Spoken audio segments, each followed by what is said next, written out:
ਇਹ ਸਿੱਖੀ ਨਾਮ ਦੀ ਜਿਹੜੀ ਫੁਲਵਾੜੀ ਹੈ, ਇਹ ਤਾਂ ਸ਼ਹੀਦਾਂ ਸਿੰਘਾਂ ਦੇ ਖੂਨ ਦੇ ਨਾਲ ਸੀਂਚੀ ਹੋਈ ਫੁਲਵਾੜੀ ਹੈ। ਅਹਿਮਦ ਸ਼ਾਹ ਅਬਦਾਲੀ ਲੜਨ ਆਉਂਦਾ ਆ, ਹੈ ਨਾ, ਅਤੇ ਜੱਸਾ ਸਿੰਘ ਆਹਲੂਵਾਲੀਆ ਸਰਦਾਰਾਂ ਹੋਣਾ ਨਾਲ, ਅਤੇ ਜਦੋਂ ਉਹ ਆ ਕੇ ਦੇਖਦਾ, ਕਿਉਂਕਿ ਉਹਨੇ ਤਾਂ ਆਪਣੇ ਵੱਲੋਂ 300-400 ਸਿੱਖ ਹੀ ਛੱਡਿਆ ਸੀਗਾ, ਅਤੇ ਜਦੋਂ ਆ ਕੇ ਦੇਖਦਾ ਤਾਂ ਅੱਗੇ ਪੂਰਾ 60,000 50,000 60,000 ਬੰਦੇ ਦੀ ਫੌਜ ਉਹਨੂੰ ਨਜ਼ਰ ਆਉਂਦੀ ਆ।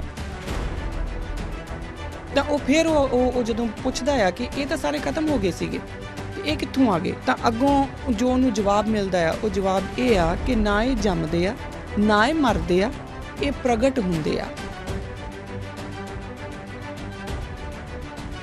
ਇਹ ਕੌਮ ਦੀ ਜਿਹੜੀ ਨੀਂਹ ਆ ਨਾ, ਉਹ 4 ਸਾਹਿਬਜ਼ਾਦਿਆਂ ਦੇ ਸਿਰ ਦੇ ਉੱਤੇ ਖੜੀ ਆ। ਤੁਸੀਂ ਉਹਨੂੰ ਕਿੱਦਾਂ ਹਿਲਾਓਗੇ? ਹਿਲਾ ਹੀ ਨਹੀਂ ਸਕਦੇ, ਪੋਸੀਬਲ ਹੀ ਨਹੀਂ। ਜੇ ਕਹੇ ਕੋਈ ਕਿ ਅਸੀਂ ਔਰੰਗਜ਼ੇਬ ਨੂੰ ਮਾਫ਼ ਕੀਤਾ, ਕਦੀ ਵੀ ਨਹੀਂ। ਜੇ ਕੋਈ ਕਹੇ ਅਸੀਂ ਅਹਿਮਦ ਸ਼ਾਹ ਅਬਦਾਲੀ, ਜ਼ਕਰੀਆ ਖਾਨ ਵਰਗਿਆਂ ਨੂੰ ਮਾਫ਼ ਕੀਤਾ, ਕਦੀ ਵੀ ਨਹੀਂ ਕੀਤਾ। ਪਰ ਇਸ ਦਾ ਮਤਲਬ ਇਹ ਨਹੀਂ ਕਿ ਅਸੀਂ ਹਰ ਮੁਸਲਮਾਨ ਦੇ ਵਿੱਚ ਉਹਨਾਂ ਨੂੰ ਹੀ ਦੇਖਣਾ ਸ਼ੁਰੂ ਕਰ ਦਾਂਗੇ। ਇਹ ਸਾਡਾ ਕਿਰਦਾਰ ਹੀ ਨਹੀਂ ਹੈ।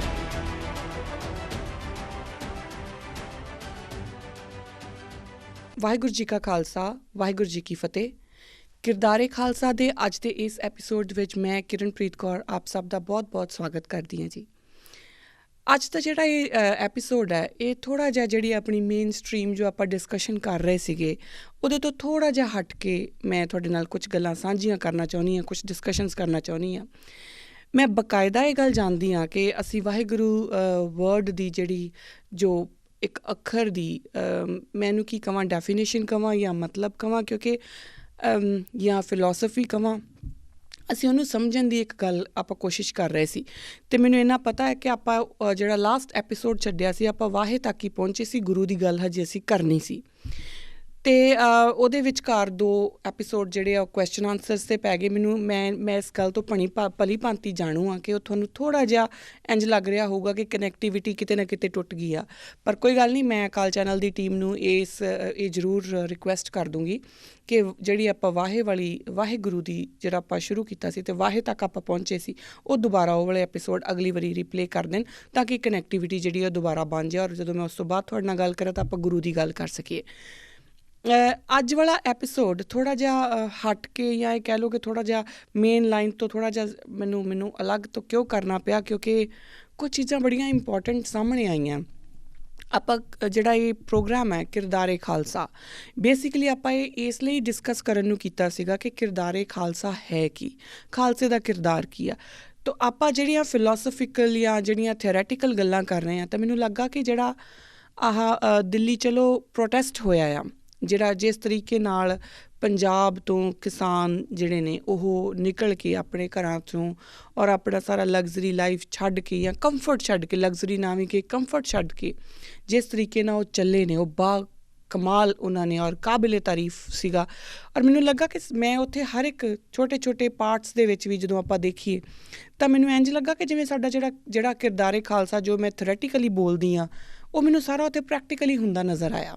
ਅਤੇ ਇਸ ਕਰਕੇ ਮੈਨੂੰ ਲੱਗਾ ਕਿ ਅਗਰ ਮੈਂ ਕਿਰਦਾਰੇ ਖਾਲਸਾ ਦੀ ਗੱਲ ਕਰ ਰਹੀ ਹਾਂ, ਔਰ ਉਸ ਪ੍ਰੋਟੈਸਟ ਦੀ ਉਹ ਜਿਸ ਤਰੀਕੇ ਨਾਲ ਉਹ ਤੁਰੇ ਨੇ, ਜਿਸ ਤਰੀਕੇ ਨਾਲ ਉਹਨਾਂ ਨੇ ਨਿਰਵੈਰ ਦੀ ਫਿਲੋਸਫੀ ਨੂੰ ਜਿੰਦਾ ਰੱਖਿਆ ਆ, ਜੇ ਉਹਦੀ ਗੱਲ ਨਾ ਕਰਾਂ ਤਾਂ ਮੈਨੂੰ ਲੱਗਦਾ ਕਿ ਥੋੜ੍ਹਾ ਜਿਹਾ ਮੈਂ ਪੋਲੀਟੀਕਲੀ ਇਨਕਲਾਈਨਡ ਹੋ ਜਾਊਂਗੀ, ਹੈ ਨਾ। ਇਸ ਕਰਕੇ ਇਹ ਜਿਹੜਾ ਮੇਰਾ ਅੱਜ ਦਾ ਐਪੀਸੋਡ ਹੈ, ਇਹ ਆਪਾਂ ਉਹਨਾਂ ਦੇ ਉੱਤੇ ਰੱਖਾਂਗੇ, ਪਰ ਆਪਾਂ ਗੱਲ ਕਿਰਦਾਰੇ ਖਾਲਸਾ ਦੀ ਹੀ ਕਰਾਂਗੇ। ਹਾਂ, ਇਹ ਜ਼ਰੂਰ ਆ ਕਿ ਜੋ ਪ੍ਰੈਕਟੀਕਲ ਐਗਜ਼ਾਮਪਲਸ ਸਾਡੇ ਸਾਹਮਣੇ ਆਈਆਂ, ਆਪਾਂ ਉਹਦੀ ਲਾਈਟ ਦੇ ਵਿੱਚ ਇਹਦੀ ਗੱਲ ਆਪਾਂ ਕਰਾਂਗੇ। ਮੈਂ ਜਦੋਂ ਵੀ ਕਦੀ ਲੈਕਚਰ ਕਰਦੀ ਹੁੰਦੀ ਹਾਂ, ਜਾਂ ਮੈਨੂੰ ਕਿਤੇ ਬੋਲਣ ਦਾ ਮੌਕਾ ਮਿਲਦਾ, ਜਾਂ ਮੈਨੂੰ ਵੈਸੇ ਵੀ ਅਸੀਂ ਕਦੀ ਆਪਸ ਵਿੱਚ ਵੀ ਕੋਈ ਗੱਲ ਕਰੀਏ, ਤਾਂ ਅਕਸਰ ਜਿਹੜੇ ਸਾਡੇ ਬਜ਼ੁਰਗ ਨੇ, ਜਾਂ ਜਿਹੜੇ ਹੋਰ ਵੀ ਕਈ ਸਾਡੇ ਜਿਹੜੇ ਬੁੱਧੀਜੀਵ ਨੇ, ਉਹ ਅਕਸਰ ਇੱਕ ਗੱਲ ਕਹਿੰਦੇ ਹੁੰਦੇ ਆ ਕਿ ਸਿੱਖ ਕੌਮ ਜਿਹੜੀ ਹੈ ਨਾ, ਉਹ ਬੜੀ ਨਿਘਾਰ ਵੱਲ ਜਾ ਰਹੀ ਆ। ਤਾਂ ਮੈਂ ਅਕਸਰ ਇਹ ਗੱਲ ਸੋਚਦੀ ਹੁੰਦੀ ਸੀ, ਔਰ ਇਹ ਮੈਨੂੰ ਇੱਕ ਵਾਰੀ ਮੈਨੂੰ ਇੰਨਾ ਯਾਦ ਹੈ ਕਿ ਮੋਹਿੰਦਰ ਸਿੰਘ ਖਹਿਰਾ ਹੋਣਾ ਨਾਲ ਮੇਰੀ ਗੱਲ ਹੋ ਰਹੀ ਸੀ, ਤਾਂ ਮੈਨੂੰ ਉਹਨਾਂ ਨੇ ਕਿਹਾ, ਕਹਿੰਦੇ ਕਿ ਬਹੁਤ ਤਕਲੀਫ ਹੁੰਦੀ ਆ ਇਹ ਵੇਖ ਕੇ ਕਿ ਜਿਹੜੀ ਕੌਮ ਇੰਨੀਆਂ ਸ਼ਹਾਦਤਾਂ ਦੇ ਬਾਅਦ ਸਿਰਜੀ ਗਈ ਹੋਵੇ, ਤਾਂ ਉਹ ਇੰਨੀ ਛੇਤੀ ਨਿਘਾਰ ਵੱਲ ਜਾਣਾ ਸ਼ੁਰੂ ਹੋ ਜਾਏ। ਮੈਨੂੰ ਵੀ ਇਹ ਗੱਲ ਬੜੀ ਤਕਲੀਫ ਦਿੰਦੀ ਸੀ ਕਿ ਇਹਦਾ ਆਪਾਂ ਕੀ ਕਰ ਸਕਦੇ ਹਾਂ, ਕਿੱਦਾਂ ਕਰ ਸਕਦੇ ਹਾਂ। ਕਿਰਦਾਰੇ ਖਾਲਸਾ ਪ੍ਰੋਗਰਾਮ ਸ਼ੁਰੂ ਕਰਨ ਦੇ ਲਈ ਦਾ ਜਿਹੜਾ ਇੱਕ ਮੁੱਖ ਕਾਰਨ ਸੀ ਉਹ ਬੇਸਿਕਲੀ ਆਹੀ ਸੀ। ਪਰ ਫਿਰ ਵੀ ਨਾ ਇੱਕ ਉਮੀਦ ਜਾਪਦੀ ਸੀ। ਔਰ ਹਮੇਸ਼ਾ ਮੈਨੂੰ ਗੁਰੂ ਮਹਾਰਾਜ ਦੇ ਜਿਹੜੇ ਬਚਨ ਨੇ ਉਹ ਯਾਦ ਆਉਂਦੇ ਆ, ਦਾਵਾ ਅਗਨ ਬਹੁਤ ਤ੍ਰਿਣਜਾਲੇ, ਕੋਈ ਹਰਿਆ ਬੂਟ ਰਹੀਓ ਰੀ। ਕਿ ਗੁਰੂ ਮਹਾਰਾਜ ਕਹਿੰਦੇ ਨੇ ਕਿ ਜਦੋਂ ਜੰਗਲ ਦੀ ਅੱਗ, ਜਿਹੜੀ ਪ੍ਰਚੰਡ ਜੰਗਲ ਦੀ ਅੱਗ ਨੇ ਜਦੋਂ ਸਾਰਾ ਜੰਗਲ ਸਾੜ ਦਿੱਤਾ ਅਤੇ ਕੋਈ ਜਿਹੜਾ ਹਰਿਆ ਬੂਟ ਹੈ, ਕੋਈ ਹਰਿਆ ਬੂਟਾ ਜਿਹੜਾ ਉਹ ਫਿਰ ਵੀ ਬਚ ਗਿਆ, ਹੈ ਨਾ। ਮੈਨੂੰ ਇਹ ਲੱਗਦਾ ਹੁੰਦਾ ਸੀਗਾ ਕਿ ਗੁਰੂ ਮਹਾਰਾਜ ਸਾਨੂੰ ਜਿੱਦਾਂ ਐਨੈਕਡੋਟਸ ਦੇ ਨਾਲ ਸਾਨੂੰ ਸਮਝਾ ਰਹੇ ਆ, ਸਾਨੂੰ ਕਹਾਣੀਆਂ ਦੇ ਨਾਲ ਸਮਝਾ ਰਹੇ ਆ ਕਿ ਜੰਗਲ ਦੀ ਅੱਗ ਪ੍ਰਚੰਡ ਹੋਣੀ ਆ। ਜਦੋਂ ਹੋਊਗੀ ਜੰਗਲ ਦੀ ਅੱਗ ਪ੍ਰਚੰਡ ਤਾਂ ਫਿਰ ਵੀ ਜਿਹੜੇ ਹਰੇ ਬੂਟ ਨੇ ਉਹ ਰਹਿ ਜਾਣਗੇ। ਅਤੇ ਇਸੇ ਤੋਂ ਮੈਨੂੰ ਇੱਕ ਹੌਸਲਾ ਮਿਲਦਾ ਸੀਗਾ ਕਿ ਜੇ ਜੰਗਲ ਦੀ ਅੱਗ ਨੂੰ ਗੁਰੂ ਮਹਾਰਾਜ ਦੱਸ ਰਹੇ ਨੇ ਤਾਂ ਜਿਹੜੀ ਇਹ ਸਿੱਖੀ ਨਾਮ ਦੀ ਜਿਹੜੀ ਫੁਲਵਾੜੀ ਹੈ, ਇਹ ਤਾਂ ਸ਼ਹੀਦਾਂ ਸਿੰਘਾਂ ਦੇ ਖੂਨ ਦੇ ਨਾਲ ਸੀਂਚੀ ਹੋਈ ਫੁਲਵਾੜੀ ਹੈ। ਇਹ ਐਡੀ ਛੇਤੀ ਕੋਈ ਵੀ, ਭਾਵੇਂ ਕਿ ਕੋਈ ਵੀ ਜੰਗਲ ਦੀ ਅੱਗ ਹੋਵੇ, ਕਿੰਨੀ ਮਰਜ਼ੀ ਉਹ ਪ੍ਰਚੰਡ ਹੋ ਜੇ, ਕਿੰਨੀ ਮਰਜ਼ੀ ਉਹ ਤਾਕਤਵਰ ਬੰਦੇ ਨੇ ਲਾਈ ਹੋਵੇ, ਪਰ ਫਿਰ ਵੀ ਕੋਈ ਨਾ ਕੋਈ ਹਰਿਆ ਬੂਟ ਤਾਂ ਜਿਹੜਾ ਉਹ ਰਹੂਗਾ ਹੀ ਰਹੂਗਾ। ਇਹ ਮੇਰੇ ਦਿਲ ਦਾ ਇੱਕ ਯਕੀਨ ਸੀ। ਅਤੇ ਉਹ ਮੈਨੂੰ ਇੰਝ ਲੱਗਾ ਕਿ ਜਿੱਦਾਂ ਗੁਰੂ ਪਾਤਸ਼ਾਹ ਨੇ ਮੇਰੇ ਵਰਗਿਆਂ ਨੂੰ, ਕਈਆਂ ਨੂੰ ਜਵਾਬ ਦੇ ਦਿੱਤਾ ਕਿ ਕੋਈ ਹਰਿਆ ਬੂਟ ਰਹੀਓ ਰੀ ਵਾਲੀ ਗੱਲ ਜਿਹੜੀ ਆ ਉਹ ਬਿਲਕੁਲ ਸੱਚ ਆ। ਕਿਤੇ ਨਾ ਕਿਤੇ ਅਜੇ ਵੀ ਸਾਡੇ ਜਿਹੜੇ ਕੌਮ ਦੇ ਵਿੱਚ ਉਹ ਕਿਰਦਾਰ ਆ ਉਹ ਖ਼ਤਮ ਨਹੀਂ ਹੋਇਆ। ਥੋੜ੍ਹਾ ਸਮਾਂ ਪਹਿਲਾਂ ਮੈਨੂੰ ਥੋੜ੍ਹਾ ਸਮਾਂ ਪਹਿਲਾਂ ਜਦੋਂ 2 ਮਹੀਨੇ ਤੋਂ ਇਹਨਾਂ ਦਾ ਪ੍ਰੋਟੈਸਟ ਚੱਲ ਰਿਹਾ ਸੀਗਾ, ਤਾਂ ਮੇਰੇ ਦਿਮਾਗ ਦੇ ਵਿੱਚ ਇੱਕ ਗੱਲ ਆਉਣੀ ਕਿ ਕਿੱਦਾਂ ਅਸੀਂ ਕਿੱਥੇ ਆ ਗਏ ਨਾ। ਫਿਰ ਉਹ ਸ਼ਾਹ ਮੁਹੰਮਦ ਆ ਇੱਕ ਸਰਕਾਰ ਬਾਝੋਂ ਫੌਜਾਂ ਜਿੱਤ ਕੇ ਅੰਤ ਨੂੰ ਹਾਰੀਆਂ ਨੇ, ਉਹ ਗੱਲ ਜਿਹੜੀ ਆ ਉਹ ਬਣ ਜਾਂਦੀ ਆ ਕਿ ਅਸੀਂ ਕਿੱਥੋਂ ਚੱਲੇ ਸੀ, ਕਿੱਥੋਂ ਤੱਕ ਆ ਗਏ। ਅਤੇ ਅੱਜ ਸਾਨੂੰ ਆਪਣੀ ਖੇਤੀ ਬਚਾਉਣ ਲਈ 2-2 ਮਹੀਨੇ ਅਸੀਂ ਬੈਠੇ, ਸਾਡੀ ਕੋਈ ਗੱਲ ਹੀ ਨਹੀਂ ਸੁਣ ਰਿਹਾ। ਤਾਂ ਮੈਂ ਆਪਣੇ ਆਪ ਦੇ ਵਿੱਚ ਬੜੀ ਨਿਰਾਸ਼ਾ ਦੇ ਵਿੱਚ ਇਸ ਗੱਲ ਨੂੰ ਲੈ ਕੇ ਸੀਗੀ ਕਿ ਕਿਉਂ ਐਸੀ ਵੀ ਉਹਨਾਂ ਦੀ ਵਿਚਾਰਿਆਂ ਦੀ ਕਿਹੜੀ ਡਿਮਾਂਡ ਆ ਕਿ ਜਿਹੜੀ ਸੈਂਟਰ ਸਰਕਾਰ ਨੂੰ ਉਹਨਾਂ ਦੇ ਸਾਹਮਣੇ ਮਤਲਬ ਲੱਗ ਰਿਹਾ ਕਿ ਨਹੀਂ ਜੀ ਅਸੀਂ ਤਾਂ ਬੋਲ ਦਿੱਤਾ। ਉਹ ਜਿਹੜੀ ਉਹਨਾਂ ਦਾ ਜਿਹੜਾ ਆਕੜ ਆ, ਜਿਹੜਾ ਈਗੋ ਹੈ, ਉਹ ਕਿਉਂ ਹੈ ਉਹਨਾਂ ਦੇ ਵਾਸਤੇ। ਅਤੇ ਉਹਨਾਂ ਦੀ ਉਹ ਜਿਹੜੇ ਉੱਥੇ ਬੈਠੇ ਆ ਉਹ ਅੱਗੇ ਕੀ ਕਰਨਗੇ। ਮੈਨੂੰ ਇਹ ਥੋੜ੍ਹਾ ਜਿਹਾ ਇੱਕ ਟਰਬਲ ਦਿੰਦਾ ਸੀਗਾ ਇਹ ਸਵਾਲ। ਮੈਂ ਗੁਰੂ ਪਾਤਸ਼ਾਹ ਕੋਲ ਅਰਦਾਸ ਕਰਦੀ ਸੀਗੀ ਕਿ ਗੁਰੂ ਮਹਾਰਾਜ, ਕਿਆ ਤੇਰਾ ਜਿਹੜਾ ਹੁਣ ਖਾਲਸਾ ਆ, ਤੇਰਾ ਜਿਹੜਾ ਸਿੱਖ ਆ, ਉਹ ਹੁਣ ਇਸ ਤਰੀਕੇ ਨਾਲ ਧਰਨਿਆਂ ਮੁਜ਼ਾਹਰਿਆਂ 'ਚ ਰੁਲਣ ਜੋਗਾ ਰਹਿ ਗਿਆ? ਕਿਆ ਲੋਕ ਸਿਰਫ ਇਹਨੂੰ ਇਸੇ ਤਰੀਕੇ ਨਾਲ ਯਾਦ ਰੱਖਣਗੇ ਕਿ ਇਹਨਾਂ ਨੇ 2 ਮਹੀਨੇ ਉੱਥੇ ਲਾਇਆ ਸੀ, 2 ਮਹੀਨੇ ਉੱਥੇ ਲਾਇਆ ਸੀ, ਕੁਛ ਨਹੀਂ ਨਿਕਲਿਆ? ਪਰ ਜਿਸ ਤਰੀਕੇ ਨਾਲ, ਕਿਉਂਕਿ ਜਦੋਂ ਗੁਰੂ ਪਾਤਸ਼ਾਹ ਦੇ ਚਰਨਾਂ 'ਚ ਤੁਸੀਂ ਅਰਦਾਸ ਕਰੋ ਨਾ, ਇਹ ਮੇਰਾ ਯਕੀਨ ਆ ਕਿ ਉਹ ਤੁਹਾਨੂੰ ਜਵਾਬ ਜ਼ਰੂਰ ਦਿੰਦੇ ਨੇ, ਉੱਤਰ ਜ਼ਰੂਰ ਦਿੰਦੇ ਨੇ, ਔਰ ਕਿਆ ਬਾਖੂਬੀ ਉੱਤਰ ਦਿੰਦੇ ਨੇ ਉਹ। ਤੁਹਾਨੂੰ ਇੰਝ ਵਾਕਈ ਲੱਗਦਾ ਆ ਕਿ ਮੇਰੇ ਸਾਹਮਣੇ ਗੁਰੂ ਪਾਤਸ਼ਾਹ ਬੈਠੇ ਔਰ ਉਹ ਗੱਲਾਂ ਕਰ ਰਹੇ। ਕੁਛ ਹੀ ਟਾਈਮ ਬਾਅਦ ਉਹਨਾਂ ਨੇ ਜਿਹੜਾ ਦਿੱਲੀ ਚਲੋ ਮਾਰਚ ਵਾਲੀ ਗੱਲ ਜਿਹੜੀ ਆ ਉਹ ਐਸੀ ਕਰਕੇ ਦਿਖਾਈ। ਮੇਰੇ ਵਰਗੇ ਘਰ ਬੈਠੇ ਸੋਚਦੇ ਸੀਗੇ ਕਿ ਉਹਨਾਂ ਨੇ ਇੰਨੇ ਪੱਥਰ ਲਾ ਦਿੱਤੇ, ਕਿੰਨਾ ਕੁਛ ਪੱਟ ਕੇ ਰੱਖ ਦਿੱਤਾ, ਸੜਕਾਂ ਪੱਟ ਦਿੱਤੀਆਂ, ਇਹ ਕਿੱਦਾਂ ਜਾਣਗੇ? ਪਰ ਜਿਸ ਤਰੀਕੇ ਨਾਲ ਉੱਥੇ ਉਹ ਸਾਰਾ ਵਰਤਾਰਾ ਵਰਤਿਆ, ਤਾਂ ਮੈਨੂੰ ਉਹ ਗੱਲ ਯਾਦ ਆ ਗਈ ਕਿ ਜਦੋਂ ਅਹਿਮਦ ਸ਼ਾਹ ਅਬਦਾਲੀ ਲੜਨ ਆਉਂਦਾ ਆ, ਹੈ ਨਾ, ਅਤੇ ਜੱਸਾ ਸਿੰਘ ਆਹਲੂਵਾਲੀਆ ਸਰਦਾਰਾਂ ਹੋਣਾ ਨਾਲ, ਅਤੇ ਜਦੋਂ ਉਹ ਆ ਕੇ ਦੇਖਦਾ, ਕਿਉਂਕਿ ਉਹਨੇ ਤਾਂ ਆਪਣੇ ਵੱਲੋਂ 300-400 ਸਿੱਖ ਹੀ ਛੱਡਿਆ ਸੀਗਾ, ਅਤੇ ਜਦੋਂ ਆ ਕੇ ਦੇਖਦਾ ਤਾਂ ਅੱਗੇ ਪੂਰਾ 60,000 50,000 60,000 ਬੰਦੇ ਦੀ ਫੌਜ ਉਹਨੂੰ ਨਜ਼ਰ ਆਉਂਦੀ ਆ, ਚਾਹੇ ਜਿੰਨੀ ਵੀ ਹੋਵੇ, ਕਿਉਂਕਿ ਗਿਣਤੀਆਂ ਮਿਣਤੀਆਂ ਦੇ ਚੱਕਰ 'ਚ ਮੈਂ ਨਹੀਂ ਪੈਂਦੀ। ਤਾਂ ਉਹ ਫਿਰ ਉਹ ਜਦੋਂ ਪੁੱਛਦਾ ਆ ਕਿ ਇਹ ਤਾਂ ਸਾਰੇ ਖਤਮ ਹੋ ਗਏ ਸੀਗੇ ਅਤੇ ਇਹ ਕਿੱਥੋਂ ਆ ਗਏ, ਤਾਂ ਅੱਗੋਂ ਜੋ ਉਹਨੂੰ ਜਵਾਬ ਮਿਲਦਾ ਆ, ਉਹ ਜਵਾਬ ਇਹ ਆ ਕਿ ਨਾ ਇਹ ਜੰਮਦੇ ਆ, ਨਾ ਇਹ ਮਰਦੇ ਆ, ਇਹ ਪ੍ਰਗਟ ਹੁੰਦੇ ਆ।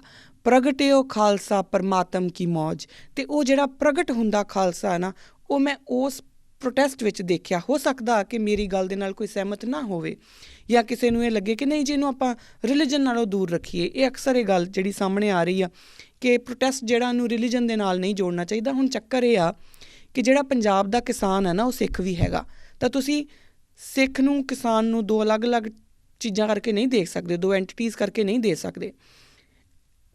ਜਿਹੜੀ ਆਈਡੈਂਟੀਟੀ ਹੁੰਦੀ ਹੈ ਨਾ, ਜਿਹੜੇ ਲੋਕ ਆਈਡੈਂਟੀਟੀ ਨੂੰ ਸਮਝਦੇ ਆ, ਪੜ੍ਹਦੇ ਆ, ਉਹਨਾਂ ਨੂੰ ਇੰਨਾ ਪਤਾ ਆ ਕਿ ਆਈਡੈਂਟੀਟੀ ਇਜ਼ ਨਥਿੰਗ ਕਿ ਕੋਈ ਕੋਰ ਦੇ ਵਿੱਚ ਬੈਠਾ ਅਤੇ ਉਹਦੇ ਉੱਪਰ ਪਰਤਾਂ ਆ। ਨਹੀਂ, ਆਈਡੈਂਟੀਟੀ ਇਜ਼ ਕਿ ਤੁਸੀਂ ਕਿਵੇਂ ਬਣੇ ਆ, ਤੁਸੀਂ ਕਾਹਦੇ ਬਣੇ ਆ। ਸੋ ਬੇਸਿਕਲੀ ਜਿਹੜੀ ਸਾਡੀ ਜੜ੍ਹ ਆ ਉਹ ਸਿੱਖੀ ਆ। ਜਿਹੜੇ ਪੰਜਾਬ ਦੇ ਕਿਸਾਨ ਆ, ਮੈਕਸੀਮਮ ਪੰਜਾਬ ਦੇ ਕਿਸਾਨ ਆ, ਉਹਨਾਂ ਦੇ ਵਿੱਚੋਂ ਹੋ ਸਕਦਾ ਕੋਈ ਹੋਰ ਵੀ ਹੋਵੇ, ਦੈਟਸ ਓਕੇ, ਪਰ ਜਿਹੜੇ ਮੈਕਸੀਮਮ ਦੀ ਗੱਲ ਮੈਂ ਕਰ ਰਹੀ ਹਾਂ। ਤਾਂ ਇਸ ਕਰਕੇ ਉਹ ਜਿਹੜਾ ਇਹ ਸਿੱਖੀ ਵਰਤਾਰੇ ਨੂੰ, ਸਿੱਖੀ ਦੇ ਨਾਲ ਮਿਲੇ ਹੋਏ ਕਿਰਦਾਰ ਨੂੰ ਪੰਜਾਬ ਦੇ ਕਿਸਾਨਾਂ ਨਾਲੋਂ ਵੱਖ ਨਹੀਂ ਕੀਤਾ ਜਾ ਸਕਦਾ, ਦੇਖਿਆ ਹੀ ਨਹੀਂ ਜਾ ਸਕਦਾ। ਮੈਨੂੰ ਯਾਦ ਆ ਕਿ ਜਦੋਂ ਇਹ ਸ਼ੁਰੂ ਹੋਇਆ ਸੀ ਪ੍ਰੋਟੈਸਟ, ਤੇ ਕਿਸੇ ਨੇ ਆਪਣੇ ਸਟੇਜ ਤੋਂ ਕਿਹਾ ਸੀਗਾ ਕਿ ਇੱਥੇ ਬੋਲੇ ਸੋਨੇ ਹਾਲ ਦਾ ਜੈਕਾਰਾ ਨਹੀਂ ਲੱਗਣਾ, ਜਾਂ ਤੁਸੀਂ ਜਿਹੜੇ ਵੀ ਜੈਕਾਰੇ ਲਾਉਣੇ ਹੋ ਜੈ ਜਵਾਨ ਜੈ ਕਿਸਾਨ ਦੇ ਲਾਓ, ਤਾਂ ਕਿ ਕਿਸੇ ਨੂੰ ਕੋਈ ਕਿਸੇ ਪਰਟੀਕੂਲਰ ਰਿਲੀਜਨ ਦੇ ਨਾਲ ਨਾ ਜੋੜਿਆ ਜਾਵੇ। ਪਰ ਜਿਸ ਤਰੀਕੇ ਨਾਲ ਜਦੋਂ ਤੋਂ ਦਿੱਲੀ ਚਲੋ ਅੰਦੋਲਨ ਸ਼ੁਰੂ ਹੋਇਆ, ਜਦੋਂ ਤੋਂ ਉਹਨਾਂ ਨੇ ਉਹ ਜਿਹੜੇ ਪੱਥਰ ਆ ਉਹ ਚੁੱਕ ਚੁੱਕ ਕੇ ਸਿੱਟਣੇ ਸ਼ੁਰੂ ਕੀਤੇ ਔਰ ਮਿੱਟੀ ਜਿਹੜੀ ਉਹ ਹੱਥਾਂ ਨਾਲ ਹੀ ਪਾਸੇ ਕਰਨੀ ਸ਼ੁਰੂ ਕੀਤੀ, ਤਾਂ ਇੱਕ ਵੀ ਜਗ੍ਹਾ ਦੇ ਉੱਤੇ ਮੈਨੂੰ ਹੋਰ ਕੋਈ ਨਾਅਰਾ ਨਜ਼ਰ ਨਹੀਂ ਆਇਆ। ਬੋਲੇ ਸੋਨੇ ਹਾਲ ਸਤਿ ਸ਼੍ਰੀ ਅਕਾਲ ਦਾ ਜਿਹੜਾ ਜੈਕਾਰਾ ਸਾਡਾ ਉਹੀ ਨਜ਼ਰ ਆਇਆ। ਹੁਣ ਇਹ ਕਿਉਂ ਆ? ਕਿਉਂਕਿ ਉਹ ਸਾਡੇ ਆਪਣੇ ਅੰਦਰ ਆ, ਸਾਡੇ ਸਬਕੌਨਸ਼ੀਅਸ ਦੇ ਵਿੱਚ ਉਹ ਬੈਠੀ ਹੋਈ ਆ। ਕਦੀ ਸ਼ਹੀਦਾਂ ਦੇ ਖੂਨ ਵੀ ਅਜਾਏ ਜਾਂਦੇ ਆ, ਕਦੀ ਨਹੀਂ ਜਾਂਦੇ। ਉਹ ਜਿਹੜੇ ਕਿਉਂਕਿ ਜਿਹੜੀ ਇਹ ਕੌਮ ਦੀ ਜਿਹੜੀ ਨੀਂਹ ਆ ਨਾ, ਉਹ 4 ਸਾਹਿਬਜ਼ਾਦਿਆਂ ਦੇ ਸਿਰ ਦੇ ਉੱਤੇ ਖੜੀ ਆ। ਤੁਸੀਂ ਉਹਨੂੰ ਕਿੱਦਾਂ ਹਿਲਾਓਗੇ? ਹਿਲਾ ਹੀ ਨਹੀਂ ਸਕਦੇ, ਪੋਸੀਬਲ ਹੀ ਨਹੀਂ। ਤਾਂ ਉਹ ਜਿਹੜਾ ਖਾਲਸਾ ਪ੍ਰਗਟ ਹੁੰਦਾ, ਮੈਂ ਆਪ ਵੇਖਿਆ ਉਸ ਦਿਨ, ਹੈ ਨਾ। ਮੈਨੂੰ ਸਮਝ ਨਹੀਂ ਸੀ ਆ ਰਹੀ ਕਿ ਬਹੁਤ ਸਾਰੇ ਮੁੰਡੇ ਜਿਹੜੇ ਆ ਉਹ ਵਾਕਈ ਨਸ਼ਿਆਂ ਦੇ ਵਿੱਚ ਹੈਗੇ ਆ। ਔਰ ਮੈਂ ਪੰਜਾਬ ਤੋਂ ਆਈ ਹਾਂ, ਮੈਨੂੰ ਪਤਾ ਆ ਉੱਥੋਂ ਦੀ ਜਿਹੜੀ ਗਰਾਊਂਡ ਰਿਐਲਿਟੀ ਕੀ ਆ। ਬਕਾਇਦਾ ਨਸ਼ੇ ਉੱਥੇ ਬਹੁਤ ਜ਼ਿਆਦਾ ਆ। ਪਰ ਉਹ ਮੁੰਡੇ ਕਿਹੜੇ ਸੀ? ਔਰ ਅਸੀਂ ਅਕਸਰ ਇਹ ਕਹਿੰਦੇ ਹਾਂ ਕਿ ਸਾਡੇ ਯੰਗਸਟਰਸ ਨੂੰ ਨਾ ਸਾਡਾ ਇਤਿਹਾਸ ਨਹੀਂ ਪਤਾ। ਜੇ ਉਹਨਾਂ ਨੂੰ ਇਤਿਹਾਸ ਨਹੀਂ ਪਤਾ ਤੇ ਇਹ ਕੌਣ ਲੋਕ ਸੀ ਜਿਹੜੇ ਬਾਬਾ ਬਘੇਲ ਸਿੰਘ ਹੁਣਾਂ ਦੀ ਗੱਲ ਕਰ ਰਹੇ ਸੀ, ਬੋਤਾ ਸਿੰਘ ਗਰਜਾ ਸਿੰਘ ਹੁਣਾਂ ਦੀ ਗੱਲ ਕਰ ਰਹੇ ਸੀ? ਉਹ ਕੌਣ ਲੋਕ ਸੀ? ਇਹ ਸਾਰਾ ਕੁਝ ਵੇਖ ਕੇ ਮੈਂ ਬੜੀ ਹੈਰਾਨ ਸੀ। ਔਰ ਉਸ ਦਿਨ ਪਤਾ ਨਹੀਂ ਕਿਸੇ ਦਾ ਕੁਛ ਤੇ ਮੈਂ ਇੱਕੋ ਗੱਲ ਹੀ ਮੇਰੀਆਂ ਬਾਰ-ਬਾਰ ਮੇਰਾ ਗਲਾ ਭਰ ਰਿਹਾ ਸੀ, ਬਾਰ-ਬਾਰ ਮੇਰੀਆਂ ਅੱਖਾਂ 'ਚ ਪਾਣੀ ਆ ਰਿਹਾ ਸੀ, ਤੇ ਮੈਂ ਬਾਰ-ਬਾਰ ਇਹ ਗੱਲ ਕਹਿ ਰਹੀ ਸੀ ਕਿ ਗੁਰੂ ਪਾਤਸ਼ਾਹ ਵਾਕਈ ਪ੍ਰਗਟਿਓ ਖਾਲਸਾ ਪਰਮਾਤਮ ਕੀ ਮੌਜ। ਮੇਰਾ ਹੁਣ ਵੀ ਮਨ ਭਰ ਆਇਆ, ਵਾਕਈ ਹੀ ਪ੍ਰਗਟਿਓ ਖਾਲਸਾ ਪਰਮਾਤਮ ਕੀ ਮੌਜ ਹੈ। ਖੈਰ, ਇਸ ਕਰਕੇ ਮੈਨੂੰ ਲੱਗਾ ਕਿ ਜਿਹੜਾ ਇਹ ਵਾਲਾ ਅੱਜ ਦਾ ਐਪੀਸੋਡ ਆਪਾਂ ਉਹਨਾਂ ਨੂੰ ਡੈਡੀਕੇਟ ਕਰਦੀ ਆ, ਆਪਾਂ ਉਹਨਾਂ ਦੀਆਂ ਜਿਹੜੀਆਂ ਅਚੀਵਮੈਂਟਸ ਆ ਉਹਨਾਂ ਨਾਲ ਆਪਾਂ ਦੇਖੀਏ ਕਿ ਉਹਨਾਂ ਨੇ ਕੀ ਕੀਤਾ, ਔਰ ਇਹਦੇ ਵਿੱਚੋਂ ਸਾਡਾ ਕਿਰਦਾਰੇ ਖਾਲਸਾ ਸਾਹਮਣੇ ਕਿੱਦਾਂ ਆਉਂਦਾ, ਇਹ ਦੇਖਣਾ ਜ਼ਰੂਰੀ ਆ। ਹੁਣ ਸ਼ੁਰੂ ਕਰਨ ਤੋਂ ਪਹਿਲਾਂ, ਵੈਸੇ ਤਾਂ ਮੈਨੂੰ ਲੱਗਦਾ ਅੱਧਾ ਟਾਈਮ ਤਾਂ ਆਪਣਾ ਹੋ ਗਿਆ, ਪਰ ਫਿਰ ਵੀ ਸ਼ੁਰੂ ਕਰਨ ਤੋਂ ਪਹਿਲਾਂ 2 ਗੱਲਾਂ ਜਿਹੜੀਆਂ ਮੈਨੂੰ ਥੋੜ੍ਹੀਆਂ ਚੰਗੀਆਂ ਵੀ ਲੱਗੀਆਂ ਔਰ ਥੋੜ੍ਹੀਆਂ ਖੜੀਆਂ ਵੀ, ਕਿ ਇਹਨਾਂ ਉੱਤੇ ਆਪਾਂ ਨੂੰ ਹੋਰ ਕੰਮ ਕਰਨਾ ਚਾਹੀਦਾ, ਉਹ ਇੰਪੋਰਟੈਂਟ ਆ। ਪਹਿਲੀ ਤਾਂ ਮੀਡੀਆ।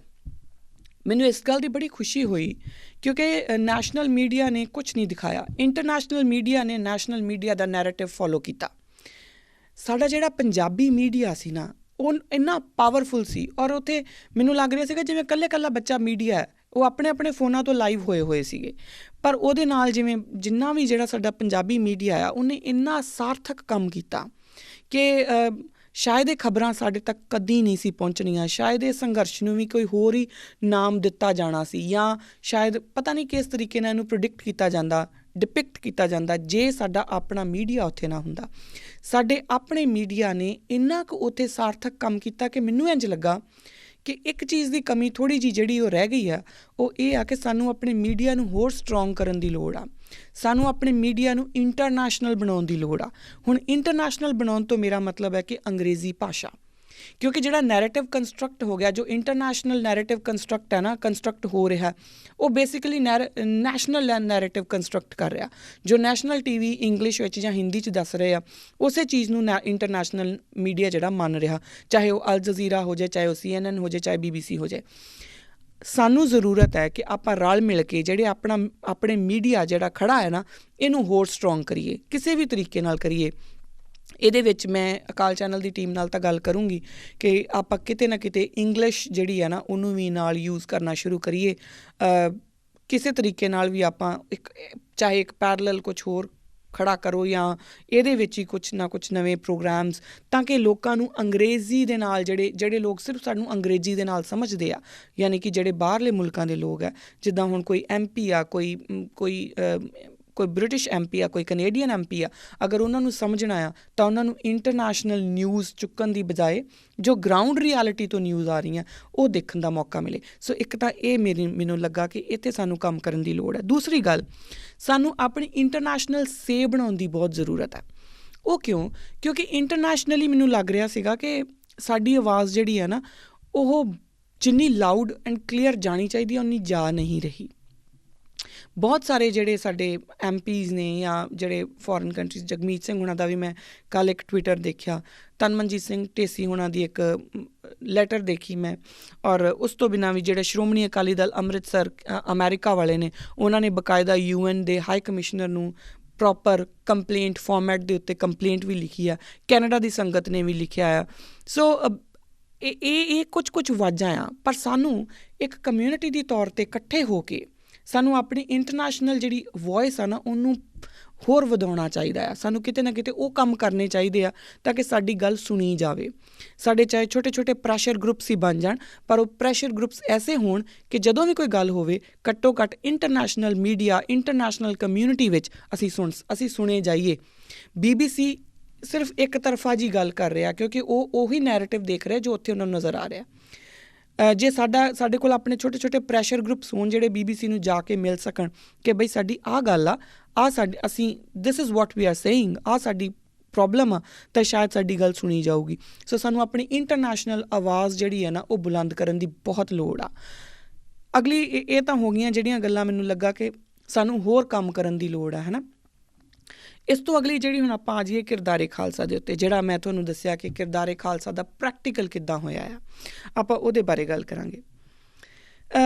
ਮੈਨੂੰ ਯਾਦ ਹੈ ਕਿ ਗ੍ਰੇਵਜ਼ਐਂਡ ਗੁਰਦੁਆਰਾ ਸਾਹਿਬ ਦੇ ਵਿੱਚ ਮੈਨੂੰ ਬੋਲਣ ਦਾ ਮੌਕਾ ਮਿਲਿਆ, ਅਤੇ ਉਦੋਂ ਮੈਨੂੰ ਕਿਹਾ ਗਿਆ ਸੀਗਾ ਕਿ ਤੁਸੀਂ ਗੁਰੂ ਨਾਨਕ ਪਾਤਸ਼ਾਹ ਦੀਆਂ ਜਿਹੜੀਆਂ ਸਿੱਖਿਆਵਾਂ ਨੇ ਉਹਨਾਂ ਉੱਤੇ ਬੋਲਣਾ। ਅਤੇ ਹੁਣ ਗੁਰੂ ਨਾਨਕ ਪਾਤਸ਼ਾਹ ਦੀਆਂ ਸਿੱਖਿਆਵਾਂ ਦੇ ਉੱਤੇ ਮੇਰੇ ਅੰਦਰ ਇਹ ਦੁਵਿਧਾ ਸੀ, ਇਹ ਦਵੰਦ ਸੀ ਕਿ ਉਹਨਾਂ ਦੀਆਂ ਸਿੱਖਿਆਵਾਂ ਦੇ ਉੱਪਰ ਜੇ ਬੋਲਣਾ ਹੋਵੇ ਤਾਂ ਮੇਰੇ ਵਰਗੀ ਛੋਟੀ ਜ਼ਬਾਨ ਦੀ, ਮੇਰੇ ਵਰਗੀ ਛੋਟੀ ਮੱਤ ਦੀ ਜਿਹੜੀ ਇੱਕ ਪੂਰੀ ਜ਼ਿੰਦਗੀ ਹੈ ਨਾ, ਉਹ ਘੱਟ ਪੈ ਜਾਊਗੀ। ਪਰ ਫਿਰ ਵੀ ਜਦੋਂ ਕਿਉਂਕਿ ਹੁਣ ਮੈਨੂੰ ਹੁਕਮ ਹੋਇਆ ਸੀਗਾ ਸੰਗਤ ਦਾ, ਅਤੇ ਜ਼ਰੂਰ ਬੋਲਣਾ ਹੀ ਸੀ, ਮੈਂ ਆਪਣੇ ਆਪ ਨੂੰ ਜ਼ਰਾ ਖੰਗਾਲ ਕੇ ਦੇਖਿਆ ਕਿ ਮੈਂ ਕੀ ਬੋਲ ਸਕਦੀ ਹਾਂ। ਤਾਂ ਮੈਨੂੰ ਲੱਗਦਾ ਕਿ ਪੂਰੀ ਦੀ ਪੂਰੀ ਜਿਹੜੀ ਸਿੱਖ ਹਿਸਟਰੀ ਆ, ਉਹ ਸਾਰੀ ਗੁਰੂ ਨਾਨਕ ਮਹਾਰਾਜ ਦੇ ਜਿਹੜੇ ਮੂਲ ਮੰਤਰ ਦੀ ਫਿਲੋਸਫੀ ਦੇ ਉੱਪਰ ਹੀ ਖੜੀ ਆ। ਮੂਲ ਮੰਤਰ ਦੇ ਵਿੱਚੋਂ ਵੀ ਨਿਰਭਉ ਨਿਰਵੈਰ ਦੀ ਫਿਲੋਸਫੀ, ਕਿਉਂਕਿ ਬਾਕੀ ਇੱਕ ਓਂਕਾਰ ਸਤਿਨਾਮ ਕਰਤਾ ਪੁਰਖ ਤੱਕ ਤਾਂ ਇਹ ਹੋ ਗਿਆ। ਨਿਰਭਉ ਨਿਰਵੈਰ ਜਿਹੜਾ ਹੈ, ਉਹ ਜਿਵੇਂ ਪਰਮਾਤਮਾ ਵਾਸਤੇ ਕਿਹਾ ਗਿਆ, ਉਹਨਾਂ ਤੁਹਾਨੂੰ ਬਣਨ ਦਾ ਵੀ ਹੁਕਮ ਦਿੱਤਾ, ਉਹ ਤੁਹਾਡੇ ਵਾਸਤੇ ਵੀ ਹੈ। ਔਰ ਜੇ ਆਪਾਂ ਪੂਰੀ ਸਿੱਖ ਹਿਸਟਰੀ ਦੇਖਾਂਗੇ ਨਾ, ਤੇ ਨਿਰਭਉ ਨਿਰਵੈਰ ਦੇ ਕਰੈਕਟਰ ਨੂੰ ਡਿਵੈਲਪ ਕਰਨ ਦੇ ਵਿੱਚ ਹੀ ਆ, ਔਰ ਜੋ ਵੀ ਅੱਜ ਅਸੀਂ ਹਾਂ ਉਹ ਇਸੇ ਕਰੈਕਟਰ ਦੇ ਕਰਕੇ ਆ। ਹੁਣ ਮੈਂ ਬਹੁਤ ਵਾਰੀ ਪਹਿਲਾਂ ਵੀ ਡਿਸਕਸ ਕਰ ਚੁੱਕੀ ਹਾਂ, ਗੁਰੂ ਨਾਨਕ ਪਾਤਸ਼ਾਹ ਦਾ ਜਿਹੜੇ ਜਨੇਊ ਉਹਨਾਂ ਨੇ ਨਹੀਂ ਪਾਇਆ, ਉਹਨਾਂ ਨੇ ਕਿਹਾ ਕਿ ਮੈਂ ਨਹੀਂ ਜਨੇਊ ਪਾਉਣਾ। ਤਾਂ ਗੁਰੂ ਤੇਗ ਬਹਾਦਰ ਮਹਾਰਾਜ ਨੇ ਉਹਦਾ ਮਤਲਬ ਇਹ ਨਹੀਂ ਸੀ ਗੁਰੂ ਨਾਨਕ ਪਾਤਸ਼ਾਹ ਦਾ ਕਿ ਮੈਨੂੰ ਜਨੇਊ ਨਾਲ ਕੋਈ ਵੈਰ ਹੈ, ਕਿਉਂਕਿ ਜੇ ਗੁਰੂ ਨਾਨਕ ਪਾਤਸ਼ਾਹ ਦਾ ਜਨੇਊ ਨਾਲ ਕੋਈ ਵੈਰ ਹੁੰਦਾ ਤਾਂ ਫਿਰ ਗੁਰੂ ਤੇਗ ਬਹਾਦਰ ਮਹਾਰਾਜ ਨੇ ਜਨੇਊ ਦੇ ਕਰਕੇ ਜਿਹੜੀ ਆ ਉਹ, ਕਿਉਂਕਿ ਹਿਊਮਨ ਰਾਈਟਸ ਦੀ ਗੱਲ ਆ ਉੱਥੇ, ਜਨੇਊ ਜਿਹੜਾ ਉਹ ਹਿਊਮਨ ਰਾਈਟਸ ਦੀ ਗੱਲ ਆ, ਕਿਉਂਕਿ ਕਿਸੇ ਦੇ ਹਿਊਮਨ ਰਾਈਟਸ ਆ, ਉਹਨੇ ਕੀ ਮੰਨਣਾ ਆ, ਕੀ ਪਾਉਣਾ ਆ, ਕੀ ਨਹੀਂ ਪਾਉਣਾ। ਤਾਂ ਜਦੋਂ ਤੁਸੀਂ ਉਹਨੂੰ ਮਨਾ ਕਰੋਗੇ, ਤੁਸੀਂ ਉਹਦੇ ਹਿਊਮਨ ਰਾਈਟਸ ਦੀ ਵਾਇਲੇਸ਼ਨ ਕਰਦੇ ਆ। ਅਤੇ ਗੁਰੂ ਤੇਗ ਬਹਾਦਰ ਮਹਾਰਾਜ ਉਹਨਾਂ ਹਿਊਮਨ ਰਾਈਟਸ ਦੇ ਕਰਕੇ ਆਪਣੀ ਸ਼ਹੀਦੀ ਵੀ ਦਿੰਦੇ ਆ। ਸੋ ਬੇਸਿਕਲੀ ਕਿਤੇ ਵੀ ਵੈਰ ਨਹੀਂ ਹੈ ਉੱਥੇ। ਫਿਰ ਗੁਰੂ ਨਾਨਕ ਮਹਾਰਾਜ ਦਾ ਬਾਬਰ ਨੂੰ ਜਾਬਰ ਕਹਿਣਾ, ਉਹਦੇ ਦਰਬਾਰ ਦੇ ਵਿੱਚ, ਹੈ ਨਾ, ਉਹਨੂੰ ਜਾਬਰ ਕਹਿ ਦੇਣਾ, ਇਹ ਆਪਣੇ ਆਪ ਦੇ ਵਿੱਚ ਦੇਖੋ, ਮੌਕੇ ਦੇ ਹੁਕਮਰਾਨ ਨੂੰ ਉਹਦੀਆਂ ਅੱਖਾਂ 'ਚ ਅੱਖਾਂ ਪਾ ਕੇ ਕਹਿ ਦੇਣਾ ਕਿ ਤੂੰ ਜਾਬਰ ਆ, ਤੂੰ ਬਾਬਰ ਨਹੀਂ ਆ, ਇਹ ਆਪਣੇ ਆਪ ਦੇ ਵਿੱਚ ਨਿਰਭੈਤਾ ਦਾ ਜਿਹੜੀ ਹੈ ਨਾ, ਉਹ ਆਈ ਥਿੰਕ ਐਪੀਟਮ ਹੈ ਨਾ, ਉਹ ਇੱਕ ਪੀਕ ਹੈ, ਜ਼ੈਨਿਥ ਆ। ਇਸ ਤੋਂ ਅੱਗੇ ਤੁਸੀਂ ਕੀ ਸੋਚੋਗੇ? ਬਹੁਤੇ ਲੋਕ ਜਿਹੜੇ ਆ ਚਾਪਲੂਸੀ ਤਾਂ ਕਰਦੇ ਰਹਿੰਦੇ ਆ ਕਿ ਇਹ ਵੱਡਾ ਬੰਦਾ ਆ, ਇਹ ਇਸ ਟਾਈਮ ਦਾ ਹੁਕਮਰਾਨ ਹੈ ਅਤੇ ਮੈਨੂੰ ਇਹਦੇ ਨਾਲ ਬਣਾ ਕੇ ਰੱਖਣੀ ਆ, ਉਹ ਚਾਪਲੂਸੀ ਤਾਂ ਕਰਦੇ ਰਹਿੰਦੇ ਆ। ਗੁਰੂ ਨਾਨਕ ਪਾਤਸ਼ਾਹ ਉਹ ਇੱਕ ਲੈਵਲ ਸਿਰਜ ਦਿੰਦੇ ਆ, ਹੈ ਨਾ, ਕਿ ਸਾਨੂੰ ਚਾਹੇ ਕੋਈ ਹੁਕਮਰਾਨ ਵੀ ਹੋਵੇ, ਅਗਰ ਉਹ ਗਲਤ ਆ ਤਾਂ ਅਸੀਂ ਬੋਲਾਂਗੇ। ਉਸ ਤੋਂ ਬਾਅਦ ਜਦੋਂ ਇਸੇ ਚੀਜ਼ ਨੂੰ ਫਿਰ ਮੈਂ ਦੇਖਦੀ ਹਾਂ ਕਿ ਜਦੋਂ ਆਹਲੂਵਾਲੀਆ ਸਰਦਾਰ ਜਿਹੜੇ ਨੇ ਉਹ ਬਕਾਇਦਾ ਅਹਿਮਦ ਸ਼ਾਹ ਅਬਦਾਲੀ ਨੂੰ ਵੰਗਾਰਦੇ ਨੇ ਕਿ ਤੇਰੇ ਨਾਲ ਅਸੀਂ ਲੜਾਈ ਲੜਨੀ ਆ, ਕਿਉਂਕਿ ਤੂੰ ਸਾਡਾ ਦਰਬਾਰ ਸਾਹਿਬ ਦਾ ਜਿਹੜਾ ਸਰੋਵਰ ਆ ਉਹ ਪੂਰਿਆ ਆ, ਅਤੇ ਅਸੀਂ ਉਹ ਤੂੰ ਬੇਅਦਬੀ ਕੀਤੀ ਹੈ, ਅਤੇ ਤੇਰੇ ਨਾਲ ਅਸੀਂ ਸਿੱਧੇ ਮੱਥੇ ਲੜਨਾ, ਅਸੀਂ ਕਿਸੇ ਹੋਰ ਤਰੀਕੇ ਨਾਲ ਨਹੀਂ, ਸਿੱਧੇ ਮੱਥੇ ਤੂੰ ਸਾਨੂੰ ਦੱਸ ਅਸੀਂ ਕਿੱਥੇ ਆਈਏ। ਹੁਣ ਤੁਸੀਂ ਇਹ ਸੋਚੋ ਕਿ ਇੱਕ ਪਾਸੇ ਇੱਕ ਐਸੀ ਹਕੂਮਤ ਹੈ ਜਿਹਦੇ ਕੋਲ ਫੌਜ ਵੀ ਹੈ, ਤੋਪਾਂ ਵੀ ਹੈ, ਟੈਂਕ ਵੀ ਹੈ, ਸਾਰਾ ਕੁਛ ਹੈ, ਔਰ ਇੱਕ ਪਾਸੇ ਇਹ ਜੰਗਲਾਂ ਦੇ ਵਿੱਚੋਂ ਨਿਕਲ ਕੇ ਆਏ, ਹੈ ਨਾ, ਔਰ ਉਹ ਕਹਿੰਦੇ ਕਿ ਅਸੀਂ ਤੇਰੇ ਨਾਲ ਮੱਥਾ ਲਾਉਣਾ। ਇਹ ਨਿਰਭੈਤਾ ਆ, ਇਹ ਨਿਰਭੈਤਾ ਹੈ ਜਿਹੜੀ ਸਾਨੂੰ ਨਜ਼ਰ ਵੀ ਆ ਰਹੀ ਆ। ਹੁਣ ਵੀ ਆਪਾਂ ਪ੍ਰੈਕਟੀਕਲਿਟੀ ਦੀ ਗੱਲ ਵੀ ਕਰਦੇ ਹਾਂ। ਫਿਰ ਗੁਰੂ ਨਾਨਕ ਪਾਤਸ਼ਾਹ ਸਾਨੂੰ ਸਿੱਧਾਂ ਨਾਲ ਗੋਸ਼ਟੀ ਕਰਕੇ ਦੱਸਦੇ ਆ, ਹੈ ਨਾ। ਹੁਣ ਜੇ ਉਹ ਇਹਦੇ ਵਿੱਚ ਵੀ ਨਿਰਵੈਰ ਔਰ ਨਿਰਭੈਤਾ ਕਿਉਂ ਆ? ਕਿਉਂਕਿ ਜੇ ਉਹਨਾਂ ਨਾਲ ਵੈਰ ਹੁੰਦਾ ਨਾ, ਤਾਂ ਉਹ ਆਪਣਾ ਕਿਤੇ ਵੱਖਰਾ ਡੇਰਾ ਲਾਉਂਦੇ, ਉੱਥੇ ਆਪਣੇ ਜਿਹੜੇ ਆਪਣੇ ਫੋਲੋਅਰਸ ਆ ਜਾਂ ਜਿਹੜੇ ਉਹਨਾਂ ਨੂੰ ਸੁਣਨ ਵਾਲੇ ਮੰਨਣ ਵਾਲੇ ਆ, ਉਹਨਾਂ ਨੂੰ ਉਹ ਕਹਿੰਦੇ ਕਿ ਜਿਹੜੇ ਸਿੱਧ ਨੇ ਇਹ ਤਾਂ ਬੇਕਾਰ ਕੰਮ ਕਰ ਰਹੇ, ਜੋ ਅੱਜ ਕੱਲ੍ਹ ਹੁੰਦਾ ਹੈ ਨਾ, ਕਿ ਆਪਾਂ ਆਪਣਾ ਡੇਰਾ ਇੱਕ ਵੱਖਰਾ ਲਾਉਂਦੇ ਹਾਂ, ਫਿਰ ਉੱਥੇ ਆਪਾਂ ਦੂਜੇ ਡੇਰੇ ਨੂੰ ਭੰਡਦੇ ਹਾਂ। ਇਹ ਹੁੰਦਾ, ਉਹ ਉਦੋਂ ਵੀ ਉਹ ਕਰਦੇ, ਪਰ ਉਹਨਾਂ ਨੇ ਇੱਦਾਂ ਨਹੀਂ ਕੀਤਾ। ਉਹਨਾਂ ਨੇ ਬਕਾਇਦਾ ਸਿੱਧਾਂ ਨਾਲ ਗੋਸ਼ਟੀ ਕਰਨ ਲਈ ਸੁਮੇਰ ਪਰਬਤ ਗਏ ਔਰ ਬਕਾਇਦਾ ਉੱਥੇ ਉਹਨਾਂ ਨਾਲ ਡਾਇਲੋਗ ਦੇ ਵਿੱਚ ਗਏ। ਸੋ ਨਿਰਭਉ ਵੀ ਉਹ ਹੈਗੇ ਆ ਉੱਥੇ ਅਤੇ ਨਿਰਵੈਰ ਵੀ ਹੈਗੇ ਆ। ਉਹ ਉੱਥੇ ਕਿਸੇ ਵੈਰ ਦੇ ਵਿੱਚ ਨਹੀਂ, ਇੱਕ ਆਈਡੀਓਲੋਜੀ ਦੇ ਕਾਰਨ ਉਹ ਉਹਨਾਂ ਦੇ ਨਾਲ ਡਾਇਲੋਗ ਕਰ ਰਹੇ ਆ ਔਰ ਆਪਣੀ ਗੱਲ ਉਹ ਦੱਸ ਰਹੇ ਆ, ਹੈ ਨਾ।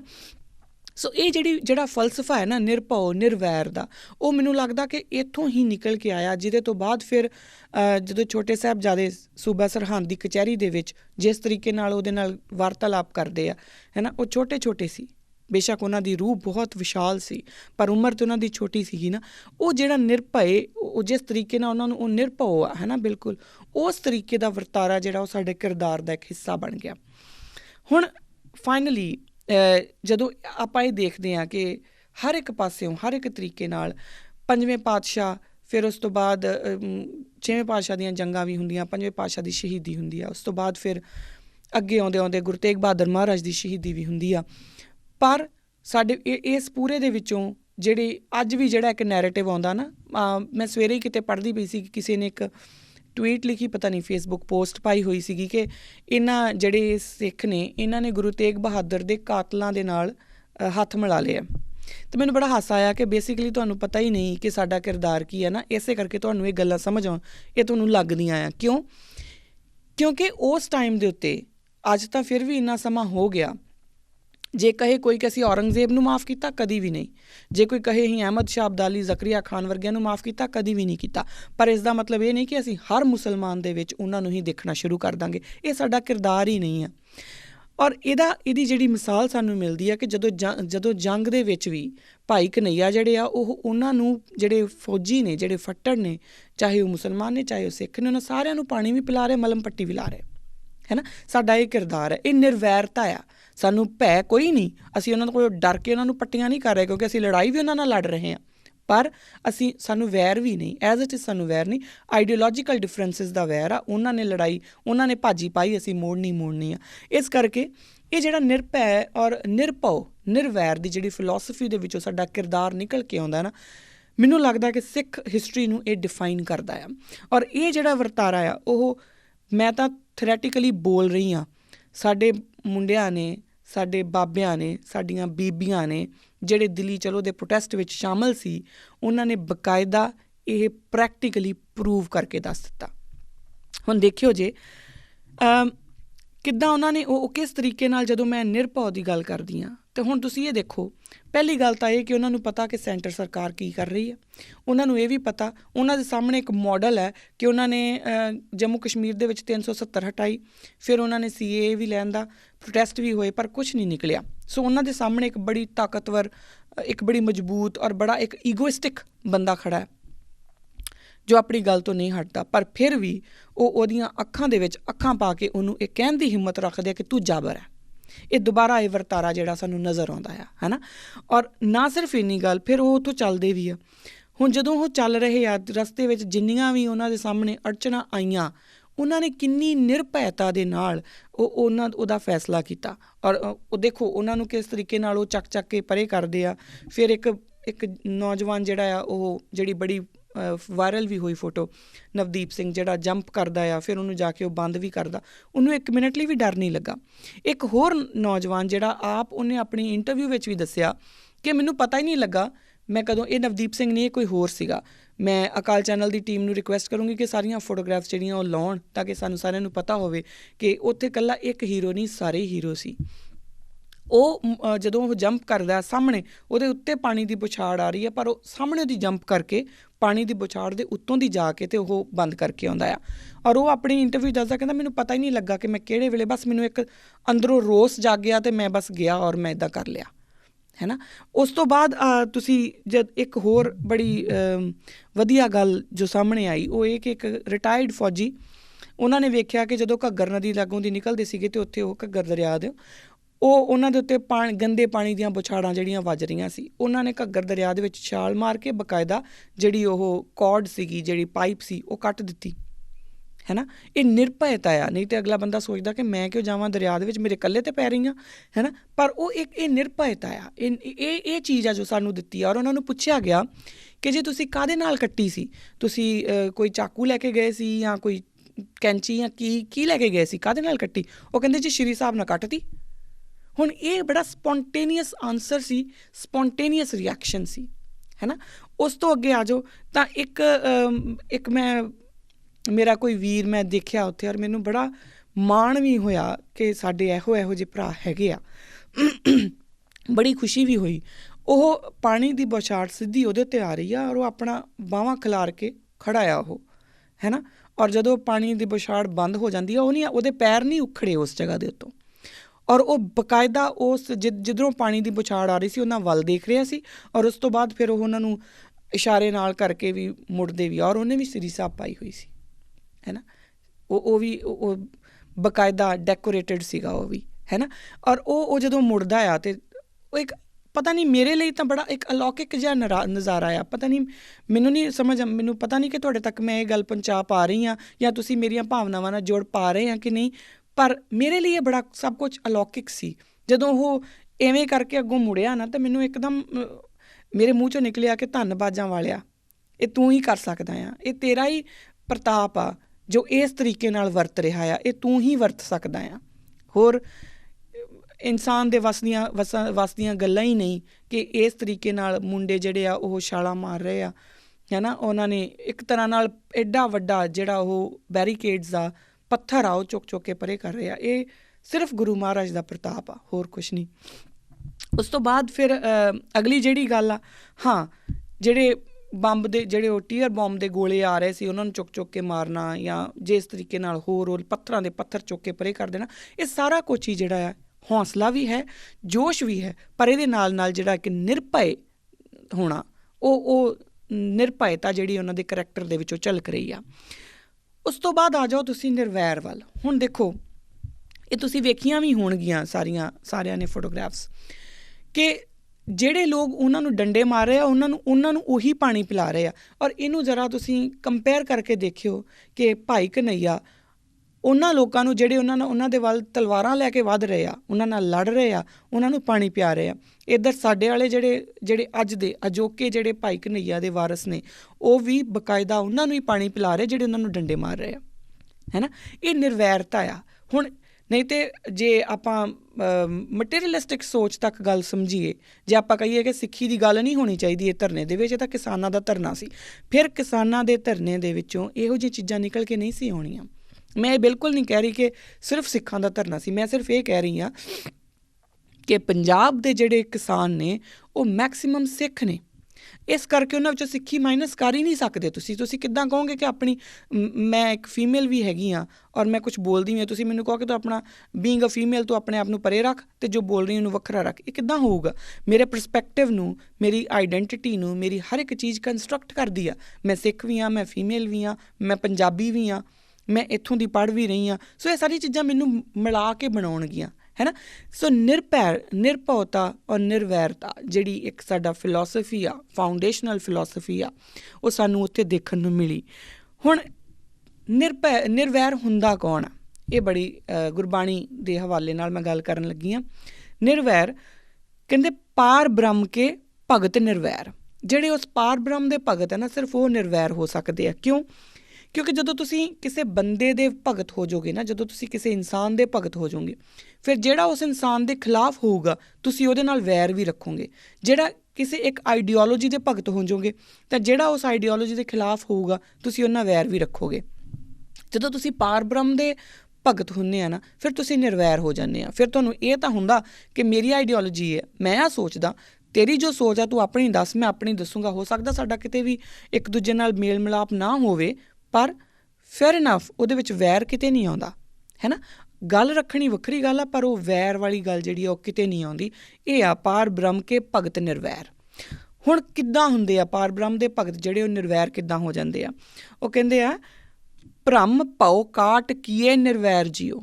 ਉਹਨਾਂ ਦੇ ਭਰਮ, ਉਹਨਾਂ ਦੇ ਭਉ ਜਿਹੜੇ ਨੇ ਉਹ ਕੱਟੇ ਜਾਂਦੇ ਨੇ। ਉਹ ਪਰਮਾਤਮਾ ਜਿਹੜਾ ਉਹਨਾਂ ਦੇ ਭਰਮ ਜਿਹੜੇ ਕਿਉਂਕਿ ਸਾਡੇ ਇਹ ਵਹਿਮ ਹੀ ਨੇ ਨਾ। ਹੁਣ ਸੈਂਟਰ ਸਰਕਾਰ ਨੂੰ ਇਹ ਵਹਿਮ ਹੀ ਹੈ ਨਾ ਕਿ ਸਦਾ ਚਿਰ ਲਈ ਉਹਨਾਂ ਨੇ ਹੀ ਰਹਿਣਾ ਹੈ। ਕਿਉਂਕਿ ਜੇ ਉਹਨਾਂ ਨੂੰ ਇਹ ਲੱਗੇ ਕਿ ਨਹੀਂ ਅਸੀਂ ਇਹਨਾਂ ਦੇ ਵਿੱਚੋਂ ਹੀ ਇੱਕ ਆ, ਜੇ ਉਹਨਾਂ ਨੂੰ ਇਹ ਹੋਵੇ ਕਿ ਉਹਨਾਂ ਨੂੰ ਇਹ ਵਹਿਮ ਨਾ ਹੋਵੇ ਕਿ ਅਸੀਂ ਕਿਸੇ ਇੱਕ ਸੁਪਰੀਮ ਜਗ੍ਹਾ ਦੇ ਮਾਲਕ ਹੋ ਗਏ ਹਾਂ, ਤਾਂ ਫਿਰ ਉਹਨਾਂ ਦੀ ਗੱਲ ਸੁਣਨ। ਹੁਣ ਜਿਹੜਾ ਨਿਰਵੈਰ ਬੰਦਾ ਨਾ ਉਹਨੂੰ ਇਹੋ ਜਿਹੇ ਵਹਿਮ ਨਹੀਂ ਰਹਿ ਜਾਂਦੇ। ਉਹਨਾਂ ਦੇ ਭਰਮ ਜਿਹੜੇ ਨੇ ਉਹ ਗੁਰੂ ਮਹਾਰਾਜ ਕੱਟ ਦਿੰਦੇ ਨੇ, ਉਹਨਾਂ ਦੇ ਭਾਉ ਨਾਸ ਕਰ ਦਿੰਦੇ ਨੇ। ਜਿਹਦਾ ਭਾਉ ਹੀ ਕੋਈ ਨਹੀਂ, ਜਿਹਨੂੰ ਡਰ ਹੀ ਕੋਈ ਨਹੀਂ, ਉਹਦੀ ਵੈਰ ਵੀ ਕਾਹਦੇ ਨਾਲ ਹੋਊਗਾ। ਬੰਦਾ ਜਿਹੜਾ ਹੈ ਨਾ ਉਹ ਜਿੰਨੇ ਵੀ ਪਾਪ ਤੁਸੀਂ ਇਤਿਹਾਸ ਫਰੋਲ ਕੇ ਦੇਖ ਲਓ, ਜਿੰਨੇ ਵੀ ਪਾਪ ਜਿੰਨੇ ਵੀ ਕਿਲਿੰਗਸ ਹੋਈਆਂ ਆ ਉਹ ਸਿਰਫ ਇਸ ਡਰ ਤੋਂ ਹੋਈਆਂ ਆ ਕਿ ਮੇਰੀ ਜਿਹੜੀ ਹਸਤੀ ਆ ਉਹ ਗਵਾਚ ਜੂਗੀ। ਜਿਹੜਾ ਬੰਦੇ ਨੂੰ ਇਹ ਡਰ ਕੋਈ ਨਹੀਂ ਨਾ ਉਹਨੂੰ ਕਿਸੇ ਨਾਲ ਵੈਰ ਵੀ ਨਹੀਂ ਹੁੰਦਾ। ਤਜ ਅਭਿਮਾਨ ਭਏ ਨਿਰਵੈਰ। ਤੁਸੀਂ ਆਪਣਾ ਅਭਿਮਾਨ ਛੱਡ ਕੇ, ਈਗੋਇਜ਼ਮ ਛੱਡ ਕੇ ਨਿਰਵੈਰ ਹੋ ਜਾਂਦੇ ਆ। ਹੁਣ ਇਹ ਸਾਰਾ ਕੁਛ ਜਿਹੜਾ ਹੈ ਇਹ ਵਰਤਾਰਾ ਮੈਨੂੰ ਉੱਥੇ ਪ੍ਰਤੱਖ ਪ੍ਰੈਕਟੀਕਲ ਹੁੰਦਾ ਨਜ਼ਰ ਆਇਆ। ਹੁਣ ਇਹਨਾਂ ਜਿਹੜੇ ਇਹ ਨਿਰਭਉਤਾ ਔਰ ਨਿਰਵੈਰਤਾ ਦੀ ਜਿਹੜੀ ਗੱਲ ਆਪਾਂ ਕਰ ਰਹੇ ਹਾਂ, ਇਹਦੇ ਵਿੱਚੋਂ ਹੀ ਨਿਕਲ ਕੇ ਆਉਂਦੇ ਨੇ ਜਿਹੜੇ 3 ਮੇਜਰ ਪਿਲਰ ਨੇ ਜਿਹਦੇ ਉੱਤੇ ਆਪਣੀਆਂ ਜਿਹੜੀਆਂ ਟੀਚਿੰਗਸ ਨੇ ਉਹ ਚੱਲੀਆਂ ਨੇ। ਵੰਡ ਛਕੋ, ਕਿਰਤ ਕਰੋ ਅਤੇ ਨਾਮ ਜਪੋ, ਹੈ ਨਾ। ਕਿਰਤ ਕਰੋ, ਵੰਡ ਛਕੋ, ਨਾਮ ਜਪੋ, ਇਹ 3 ਚੀਜ਼ਾਂ ਜਿਹੜੀਆਂ ਨੇ ਉਹ ਆਉਂਦੀਆਂ ਨੇ। ਹੁਣ ਤੁਸੀਂ ਇੱਥੇ ਵੇਖਿਓ ਕਿ ਇਹਦੇ ਵਿੱਚ ਵੀ ਸਾਨੂੰ ਪ੍ਰੈਕਟੀਕਲੀ ਉਹਨਾਂ ਨੇ ਦਿਖਾ ਦਿੱਤਾ। ਕਿਰਤ ਕਰਨ ਵਾਲੀ ਗੱਲ ਤਾਂ ਸੱਚ ਹੀ ਸੱਚ ਹੈ, ਕਿਉਂਕਿ ਇਹ ਸਾਰੇ ਕਿਰਤੀ ਕਿਸਾਨ ਨੇ। ਹੁਣ ਨਾਲ ਯੂਪੀ ਵਾਲੇ ਵੀ ਰਲ ਗਏ, ਬਿਹਾਰ ਵਾਲੇ ਵੀ ਆ ਗਏ, ਉਹ ਸਾਰੇ ਕਿਰਤੀ ਕਿਸਾਨ ਨੇ, ਹੈ ਨਾ। ਸਾਡੇ ਵਾਲੇ ਜਿਹੜੇ ਆ ਉਹ ਪੰਜਾਬ ਵਾਲੇ ਜਿਹੜੇ ਆ ਉਹ ਸਾਰੇ ਆਪਣੀਆਂ ਜ਼ਮੀਨਾਂ ਵਾਹ ਕੇ ਉਹਨਾਂ ਦੇ ਵਿੱਚੋਂ ਮਜ਼ਦੂਰ ਨੇ। ਕਿਸਾਨ ਇਕੱਲੇ ਨਹੀਂ, ਮਜ਼ਦੂਰ ਨੇ ਜਿਹੜੇ ਹੱਥੀਂ ਮਿਹਨਤ ਕਰਕੇ ਔਰ ਕਿਰਤੀ ਲੋਕ ਨੇ ਜਿਹੜੇ ਅੱਗੇ ਚੱਲ ਰਹੇ ਆ। ਸੋ ਕਿਰਤ ਵਾਲੀ ਗੱਲ ਤਾਂ ਸੱਚ ਆ, ਪਰ ਇੱਕ ਹੋਰ ਬੜਾ ਪਿਆਰਾ ਵਰਤਾਰਾ ਮੈਨੂੰ ਉੱਥੇ ਦੇਖਣ ਨੂੰ ਮਿਲਿਆ। ਕੱਲ੍ਹ ਹੀ ਮੈਂ ਦੇਖਦੀ ਪਈ ਸੀਗੀ, ਕਿਸੇ ਨੇ ਆਪਣੀ ਪੋਸਟ 'ਤੇ ਪਾਇਆ ਹੋਇਆ ਸੀ, ਜਿਹੜੇ ਸਾਡੇ ਨੌਜਵਾਨ ਨੇ ਨਾ ਜੋ ਆਪਣੇ ਪਿੰਡਾਂ ਦੇ ਵਿੱਚ ਆਪਣੀਆਂ ਕਿਰਤ ਕਮਾਈ ਕਰਕੇ ਰੋਟੀ ਖਾਣ ਵਾਲੇ ਨੇ, ਉਹ ਦਿੱਲੀ ਜਦੋਂ ਆ ਕੇ ਲੰਗਰ ਛਕਦੇ ਨੇ, ਕਿਉਂਕਿ ਉਹਨਾਂ ਨੇ ਬਾਅਦ 'ਚ ਲੰਗਰ ਵੀ ਪਕਾਇਆ, ਤਾਂ ਉੱਥੇ ਜੋ ਵੀ ਖਲਾਰਾ ਪੈ ਗਿਆ ਤਾਂ ਉਹ ਰਾਤ ਨੂੰ ਸਾਰੇ ਜਣੇ ਝਾੜੂ ਫੜ ਕੇ ਉਹਨੂੰ ਸਾਫ਼ ਕਰ ਰਹੇ ਆ। ਮੈਨੂੰ ਲੱਗਾ ਕਿ ਇਹ ਵੀ ਤਾਂ ਕਿਰਤ ਕਮਾਈ ਹੋਈ ਆ, ਹੈ ਨਾ। ਕਿਉਂਕਿ ਇਹ ਵੀ ਤਾਂ ਹੱਕ ਸੱਚ ਦੀ ਆ ਕਿ ਅਸੀਂ ਇੱਥੇ ਆ ਕੇ ਵੀ ਲੰਗਰ ਛਕਿਆ ਤਾਂ ਅਸੀਂ ਨਾਲ ਆਪਣੀ ਸੇਵਾ ਵੀ ਕਰਤੀ। ਉਹਨਾਂ ਨੇ ਉਹ ਜਿਹੜੀ ਦਿੱਲੀ ਦੀ ਉਹ ਸੜਕ ਸੀਗੀ ਉਹਨੂੰ ਬਿਲਕੁਲ ਸਾਫ਼ ਕਰਕੇ ਔਰ ਝਾੜੂ ਨਾਲ ਉਹਨੂੰ ਵੀ ਸੈੱਟ ਕਰ ਲਿਆ। ਇਹ ਕਿਰਤ ਕਮਾਈ ਆ, ਹੈ ਨਾ। ਉਸ ਤੋਂ ਬਾਅਦ ਆਉਂਦਾ ਸਾਡੇ ਕੋਲੇ ਵੰਡ ਛਕੋ। ਹੁਣ ਵੰਡ ਛਕੋ ਦੀ ਉਦਾਹਰਨ ਤਾਂ ਮੈਨੂੰ ਲੱਗਦਾ ਕਿ ਮੈਨੂੰ ਦੱਸਣ ਦੀ ਲੋੜ ਹੀ ਨਹੀਂ, ਪੂਰੀ ਦੁਨੀਆ ਨੇ ਦੇਖੀ ਆ। ਪਰ ਫਿਰ ਵੀ ਜਿਸ ਤਰੀਕੇ ਨਾਲ ਉਹਨਾਂ ਨੇ ਨਿਰਵੈਰਤਾ ਦੇ ਵਿੱਚ ਰਹਿ ਕੇ ਬਕਾਇਦਾ ਲੰਗਰ ਪਕਾਏ, ਲੰਗਰ ਵੰਡੇ ਔਰ ਉਹਨਾਂ ਨੂੰ ਵੀ ਖਵਾਇਆ ਜਿਹੜੇ ਉਹਨਾਂ ਨੂੰ ਮਾਰ ਰਹੇ ਸੀ। ਵੰਡ ਛਕੋ ਦੀ, ਨਿਰਵੈਰਤਾ ਦੇ ਵਿੱਚੋਂ ਨਿਕਲੀ ਵੰਡ ਛਕੋ ਦੀ ਇਸ ਤੋਂ ਵੱਡੀ ਮਿਸਾਲ ਮੈਨੂੰ ਨਹੀਂ ਲੱਗਦਾ ਕਿ ਅੱਜ ਦੇ ਯੁੱਗ ਦੇ ਵਿੱਚ ਕਿਤੇ ਮਿਲੂਗੀ। ਅੱਜ ਜਿਹੜਾ ਤੁਹਾਨੂੰ ਮਾਰਨ ਦੌੜਦਾ ਹੈ ਨਾ, ਤੁਸੀਂ ਅਕਸਰ ਉਹਦੇ ਖਿਲਾਫ ਹੁੰਦੇ ਆ। ਤੁਸੀਂ ਉਹਨੂੰ ਕਹਿੰਦੇ ਆ ਕਿ ਨਹੀਂ ਤੂੰ ਮੈਨੂੰ ਮਾਰਨ ਦੌੜਿਆ, ਮੈਂ ਤੇਰੇ ਖਿਲਾਫ ਆ, ਹੈ ਨਾ। ਤੁਸੀਂ ਕਦੀ ਵੀ ਉਹਦੇ ਨਾਲ ਹੁਣ ਅਮਰੀਕਾ ਨੇ ਸੀਰੀਆ ਦੇ ਉੱਤੇ ਬੰਬ ਸੁੱਟੇ ਆ, ਕਿਆ ਅਮਰੀਕਾ ਜਾ ਕੇ ਉੱਥੇ ਲੰਗਰ ਲਾ ਸਕਦਾ? ਨਾ। ਆਪਣੇ ਵੱਖਰੇ ਰਿਫਿਊਜੀ ਕੈਂਪ ਤਾਂ ਹੋ ਸਕਦਾ ਲਾ ਦੇਣ, ਪਰ ਨਾ, ਜਿਨ੍ਹਾਂ ਨੂੰ ਉਹ ਮਾਰ ਰਿਹਾ, ਜਿਨ੍ਹਾਂ ਨਾਲ ਉਹ ਲੜ ਰਿਹਾ, ਨਹੀਂ। ਸਾਨੂੰ ਜਿਹੜੇ ਮਾਰ ਰਹੇ ਆ ਅਸੀਂ ਉਹਨਾਂ ਨੂੰ ਹੀ ਲੰਗਰ ਛਕਾ ਰਹੇ ਹਾਂ। ਵੰਡ ਛਕੋ ਦੀ ਇਸ ਤੋਂ ਵਧੀਆ ਹੋਰ ਨੀਤੀ ਕੀ ਹੋ ਸਕਦੀ? ਮੈਂ ਸਵੇਰੇ ਇੱਕ ਮਾਤਾ ਦਾ ਬਿਆਨ ਸੁਣਦੀ ਪਈ ਸੀਗੀ ਅਤੇ ਉਹ ਮਾਤਾ ਨੂੰ ਆਈ ਥਿੰਕ ਦੀਪ ਸਿੱਧੂ ਆ ਜਿਹੜੇ ਉਹਨੂੰ ਪੁੱਛ ਰਹੇ ਆ ਕਿ ਮਾਈ ਜੇ ਤੁਸੀਂ ਜਿਹੜਾ ਤੁਸੀਂ ਲੰਗਰ ਪਕਾ ਰਹੀਆਂ ਹੈ, ਜਿਹੜੇ ਸਾਨੂੰ ਫਿਰ ਇਹ ਡੰਡੇ ਮਾਰਨ ਆਉਣਗੇ ਅਤੇ ਫਿਰ ਤੁਸੀਂ ਇਹਨਾਂ ਨੂੰ ਖਵਾਓਗੀਆਂ? ਉਹ ਕਹਿੰਦੀ ਇਹ ਪੁੱਤ ਲੰਗਰ ਇਹ ਤਾਂ ਪਰਮਾਤਮਾ ਦਾ ਲੰਗਰ ਹੈ, ਇਹ ਆਪਣਾ ਥੋੜ੍ਹੀ ਆ, ਅਸੀਂ ਤਾਂ ਪਕਾਉਣਾ ਹੈ। ਜਿਹੜਾ ਅਸੀਂ ਪਕਾ ਰਹੇ ਹਾਂ ਉਹ ਜਿਹੜਾ ਮਰਜ਼ੀ ਆ ਕੇ ਖਾ ਲੇ, ਅਤੇ ਇਸ ਕਰਕੇ ਲੰਗਰ ਦੀ ਕਿਸੇ ਨੂੰ ਮਨਾਹੀ ਨਹੀਂ। ਇਹ ਹੈ ਨਿਰਵੈਰਤਾ ਦੇ ਵਿੱਚੋਂ ਨਿਕਲਿਆ ਹੋਇਆ ਵੰਡ ਛਕੋ ਦਾ ਸਿਧਾਂਤ। ਉਸ ਤੋਂ ਲਾਸਟ ਜਿਹੜੀ ਗੱਲ ਆ ਉਹ ਆ ਨਾਮ ਜਪੋ। ਹੁਣ ਜਦੋਂ ਤੁਸੀਂ ਕਿਰਤ ਕਰਨੀ ਸਿੱਖ ਲਈ, ਹੁਣ ਕਿਰਤ ਜਿਹੜੀ ਹੈ ਨਾ ਉਹ ਤੁਹਾਡੇ ਵਿੱਚੋਂ ਗਰੀਡ ਡਿਲੀਟ ਕਰ ਦਿੰਦੀ ਆ, ਤੁਹਾਡੇ ਵਿੱਚੋਂ ਲਾਲਚ ਡਿਲੀਟ ਕਰ ਦਿੰਦੀ ਆ, ਪਰਾਇਆ ਹੱਕ ਮਾਰਨਾ ਡਿਲੀਟ ਕਰ ਦਿੰਦੀ ਆ, ਹੈ ਨਾ। ਕਿਉਂਕਿ ਜਦੋਂ ਤੁਸੀਂ ਆਪ ਕਿਰਤ ਕਰਨ ਲੱਗ ਜਾਂਦੇ ਆ ਨਾ, ਅਤੇ ਇਹ ਮੈਂ ਦੇਖਿਆ ਆ, ਜਦੋਂ ਤੁਸੀਂ ਆਪ ਮਿਹਨਤ ਕਰਨ ਲੱਗ ਜਾਂਦੇ ਆ ਤੁਹਾਨੂੰ ਅਗਲੇ ਦੀ ਮਿਹਨਤ ਦਾ ਵੀ ਅੰਦਾਜ਼ਾ ਹੋਣਾ ਸ਼ੁਰੂ ਹੋ ਜਾਂਦਾ। ਤੁਹਾਨੂੰ ਉਹਦੇ ਮਿਹਨਤ ਦੀ ਵੀ ਰਿਸਪੈਕਟ ਹੋਣੀ ਸ਼ੁਰੂ ਹੋ ਜਾਂਦੀ ਆ। ਫਿਰ ਤੁਸੀਂ ਬਿਨਾਂ ਵਜ੍ਹਾ ਕਿਸੇ ਦੇ ਹੱਕਾਂ ਉੱਤੇ ਡਾਕਾ ਮਾਰਨ ਨਹੀਂ ਜਾਂਦੇ, ਕਿਉਂਕਿ ਤੁਹਾਨੂੰ ਪਤਾ ਆ ਕਿ ਉਹਨੇ ਕਿਸ ਤਰੀਕੇ ਨਾਲ ਦੇਖਿਆ ਹੋਊਗਾ, ਕਿਵੇਂ ਲਿਆ ਹੋਊਗਾ, ਹੈ ਨਾ। ਸੋ ਜਿਹੜੀ ਕਿਰਤ ਆ ਉਹ ਤੁਹਾਨੂੰ ਇੱਕ ਪ੍ਰੋਪਰ ਹਿਊਮਨ ਬੀਇੰਗ ਬਣਾਉਂਦੀ ਆ, ਜਿਹੜੀ ਕਿ ਨਾ ਸਿਰਫ ਆਪਣੇ ਅਧਿਕਾਰਾਂ ਲਈ ਲੜਨਾ ਸਿਖਾਉਂਦੀ ਆ, ਬਲਕਿ ਦੂਜਿਆਂ ਦੇ ਅਧਿਕਾਰ ਜਿਹੜੇ ਨੇ ਉਹਨਾਂ ਦੀ ਇੱਜ਼ਤ ਕਰਨਾ ਵੀ ਸਿਖਾਉਂਦੀ ਆ। ਇਹੋ ਜਿਹੇ ਸਿਧਾਂਤ ਦੇ ਵਿੱਚੋਂ ਕਿਰਤ ਕਰੋ ਦੀ ਫਿਲਾਸਫੀ ਆਉਂਦੀ ਆ। ਤੁਸੀਂ ਕਿਰਤੀ ਹੋ ਗਏ ਤਾਂ ਤੁਸੀਂ ਇੰਨਾ ਕੁ 'ਤੇ ਸਿੱਖ ਗਏ ਕਿ ਮੇਰੇ ਜਿਹੜੇ ਹੱਕ ਹੈ ਉਹ ਕੋਈ ਖੋ ਨਹੀਂ ਸਕਦਾ ਅਤੇ ਕਿਸੇ ਦੇ ਹੱਕ ਮੈਂ ਮਾਰਨੇ ਨਹੀਂ। ਜਦੋਂ ਤੁਸੀਂ ਵੰਡ ਛਕਣ ਲੱਗ ਗਏ ਤਾਂ ਤੁਹਾਡੇ ਵਿੱਚ ਕੰਪੈਸ਼ਨ ਆ ਗਿਆ, ਤੁਹਾਡੇ 'ਚ ਪ੍ਰੇਮ ਆ ਗਿਆ, ਹੈ ਨਾ, ਤੁਹਾਡੇ ਅੰਦਰ ਕਿਸੇ ਹੋਰ ਦੇ ਵਾਸਤੇ ਰਿਸਪੈਕਟ ਆ ਗਈ, ਪਿਆਰ, ਦਇਆ ਭਾਵਨਾ ਆ ਗਈ, ਹੈ ਨਾ। ਔਰ ਤੁਹਾਡੇ ਵਿੱਚ ਇੱਕ ਸੈਲਫਲੈਸਨੈਸ ਆ, ਜਿਹੜਾ ਕਿ ਆਮ ਤੌਰ 'ਤੇ ਲੋਕਾਂ 'ਚ ਸੈਲਫਿਸ਼ਨੈਸ ਹੁੰਦੀ ਹੈ ਕਿ ਅਸੀਂ ਆਪਣਾ ਵੇਖੀਏ ਬਾਕੀ ਛੱਡ ਦਈਏ, ਉਹ ਖਤਮ ਹੋ ਜਾਂਦੀ ਆ। ਤੁਸੀਂ ਸੈਲਫਲੈਸ ਹੋ ਜਾਂਦੇ ਆ। ਤੁਸੀਂ ਤਾਂ ਹੀ ਵੰਡ ਕੇ ਛਕ ਸਕਦੇ ਆ ਜੇ ਤੁਹਾਡੀ ਪਲੇਟ 'ਚ ਅੱਧੀ ਰੋਟੀ ਆ, ਤੁਸੀਂ ਚੱਪਾ ਕਿਸੇ ਹੋਰ ਨੂੰ ਦੇਤੀ, ਚੱਪਾ ਆਪ ਰੱਖ ਲਈ। ਇੱਕ ਰੋਟੀ ਆ, ਅੱਧੀ ਤੁਸੀਂ ਕਿਸੇ ਨੂੰ ਦੇਤੀ, ਅੱਧੀ ਤੁਸੀਂ ਆਪ ਰੱਖ ਲਈ। ਉਹ ਤੁਸੀਂ ਤਾਂ ਹੀ ਕਰ ਸਕਦੇ ਆ ਜੇ ਤੁਸੀਂ ਸੈਲਫਿਸ਼ ਨਹੀਂ ਹੈਗੇ ਤੇ। ਨਹੀਂ ਤਾਂ ਪਹਿਲਾਂ ਤੁਹਾਨੂੰ ਲੱਗੂਗਾ ਕਿ ਪਹਿਲਾਂ ਮੈਂ ਆਪਣਾ ਘਰ ਭਰ ਲਾਂ, ਪਹਿਲਾਂ ਮੈਂ ਆਪ 'ਤੇ ਆਪਣਾ ਢਿੱਡ ਭਰਾਂ, ਜੇ ਮੇਰੇ ਕੋਲ ਬਚੂਗੀ ਤਾਂ ਮੈਂ ਅਗਲੇ ਨੂੰ ਦੇ ਦੂੰਗਾ। ਉਹ ਵੰਡ ਛਕੋ ਨਹੀਂ ਹੁੰਦਾ। ਸੋ ਇਹ ਜਿਹੜੀ ਫਿਲੋਸਫੀ ਹੈ, ਜਦੋਂ ਤੁਸੀਂ ਕਿਰਤ ਕਰਨੀ ਸਿੱਖ ਗਏ, ਤੁਸੀਂ ਵੰਡ ਛਕਣਾ ਸਿੱਖ ਗਏ, ਤੁਸੀਂ ਤਕਰੀਬਨ ਕੰਪਲੀਟ ਹਿਊਮਨ ਬੀਇੰਗ ਹੋ ਗਏ। ਤੁਹਾਡੇ ਅੰਦਰ ਦੀ ਜਿਹੜੀ ਕਲੀਨਜ਼ਿੰਗ ਆ ਨਾ, ਜਿਹੜੀ ਤੁਹਾਡੇ ਅੰਦਰ ਦੀ ਸਫਾਈ ਆ, ਉਹ ਹੋ ਗਈ। ਤੁਹਾਡੇ ਅੰਦਰ ਕੋਈ ਮਲੇਸ਼ ਜਾਂ ਕੋਈ ਮੈਲ ਉਹ ਨਹੀਂ ਰਹੀ, ਤੁਹਾਡੇ ਅੰਦਰ ਮੈਲ ਨਹੀਂ ਰਹੀ। ਤੁਸੀਂ ਹੱਕ ਪਰਾਇਆ ਨਹੀਂ ਖਾ ਰਹੇ, ਤੁਸੀਂ ਕਿਸੇ ਨੂੰ ਮਾਰ ਨਹੀਂ ਰਹੇ ਇਸ ਕਰਕੇ ਕਿ ਮੇਰਾ ਢਿੱਡ ਭਰਿਆ ਰਹੇ, ਹੈ ਨਾ। ਤੁਸੀਂ ਇਹਨਾਂ ਚੀਜ਼ਾਂ ਤੋਂ ਬਾਹਰ ਨਿਕਲ ਗਏ। ਜਦੋਂ ਐਸੀ ਰੂਹ ਬਣ ਜਾਓਗੇ, ਫਿਰ ਤੁਸੀਂ ਨਾਮ ਜਪੋਗੇ ਨਾ, ਤਾਂ ਫਿਰ ਉਹ ਪਰਮਾਤਮਾ ਜਿਹੜਾ ਤੁਹਾਨੂੰ ਮਿਲ ਜਾਂਦਾ ਆ। ਹੁਣ ਨਾਮ ਜਪਣ ਵਾਲੀ ਗੱਲ ਵੀ ਜਿਹੜੀ ਇਹਨਾਂ ਬਾਬਿਆਂ ਨੇ ਪ੍ਰਤੱਖ ਕਰ ਦਿੱਤੀ। ਮੈਂ ਦੇਖਿਆ ਇੱਕ ਫੋਟੋ ਦੇ ਵਿੱਚ ਇੱਕ ਸਾਡੇ ਕੋਈ ਬਜ਼ੁਰਗ ਨੇ ਅਤੇ ਉਹ ਟਰਾਲੀ ਦੇ ਵਿੱਚ ਬੈਠੇ ਉੱਤੇ ਆਪਣਾ ਨਿਤਨੇਮ ਕਰ ਰਹੇ।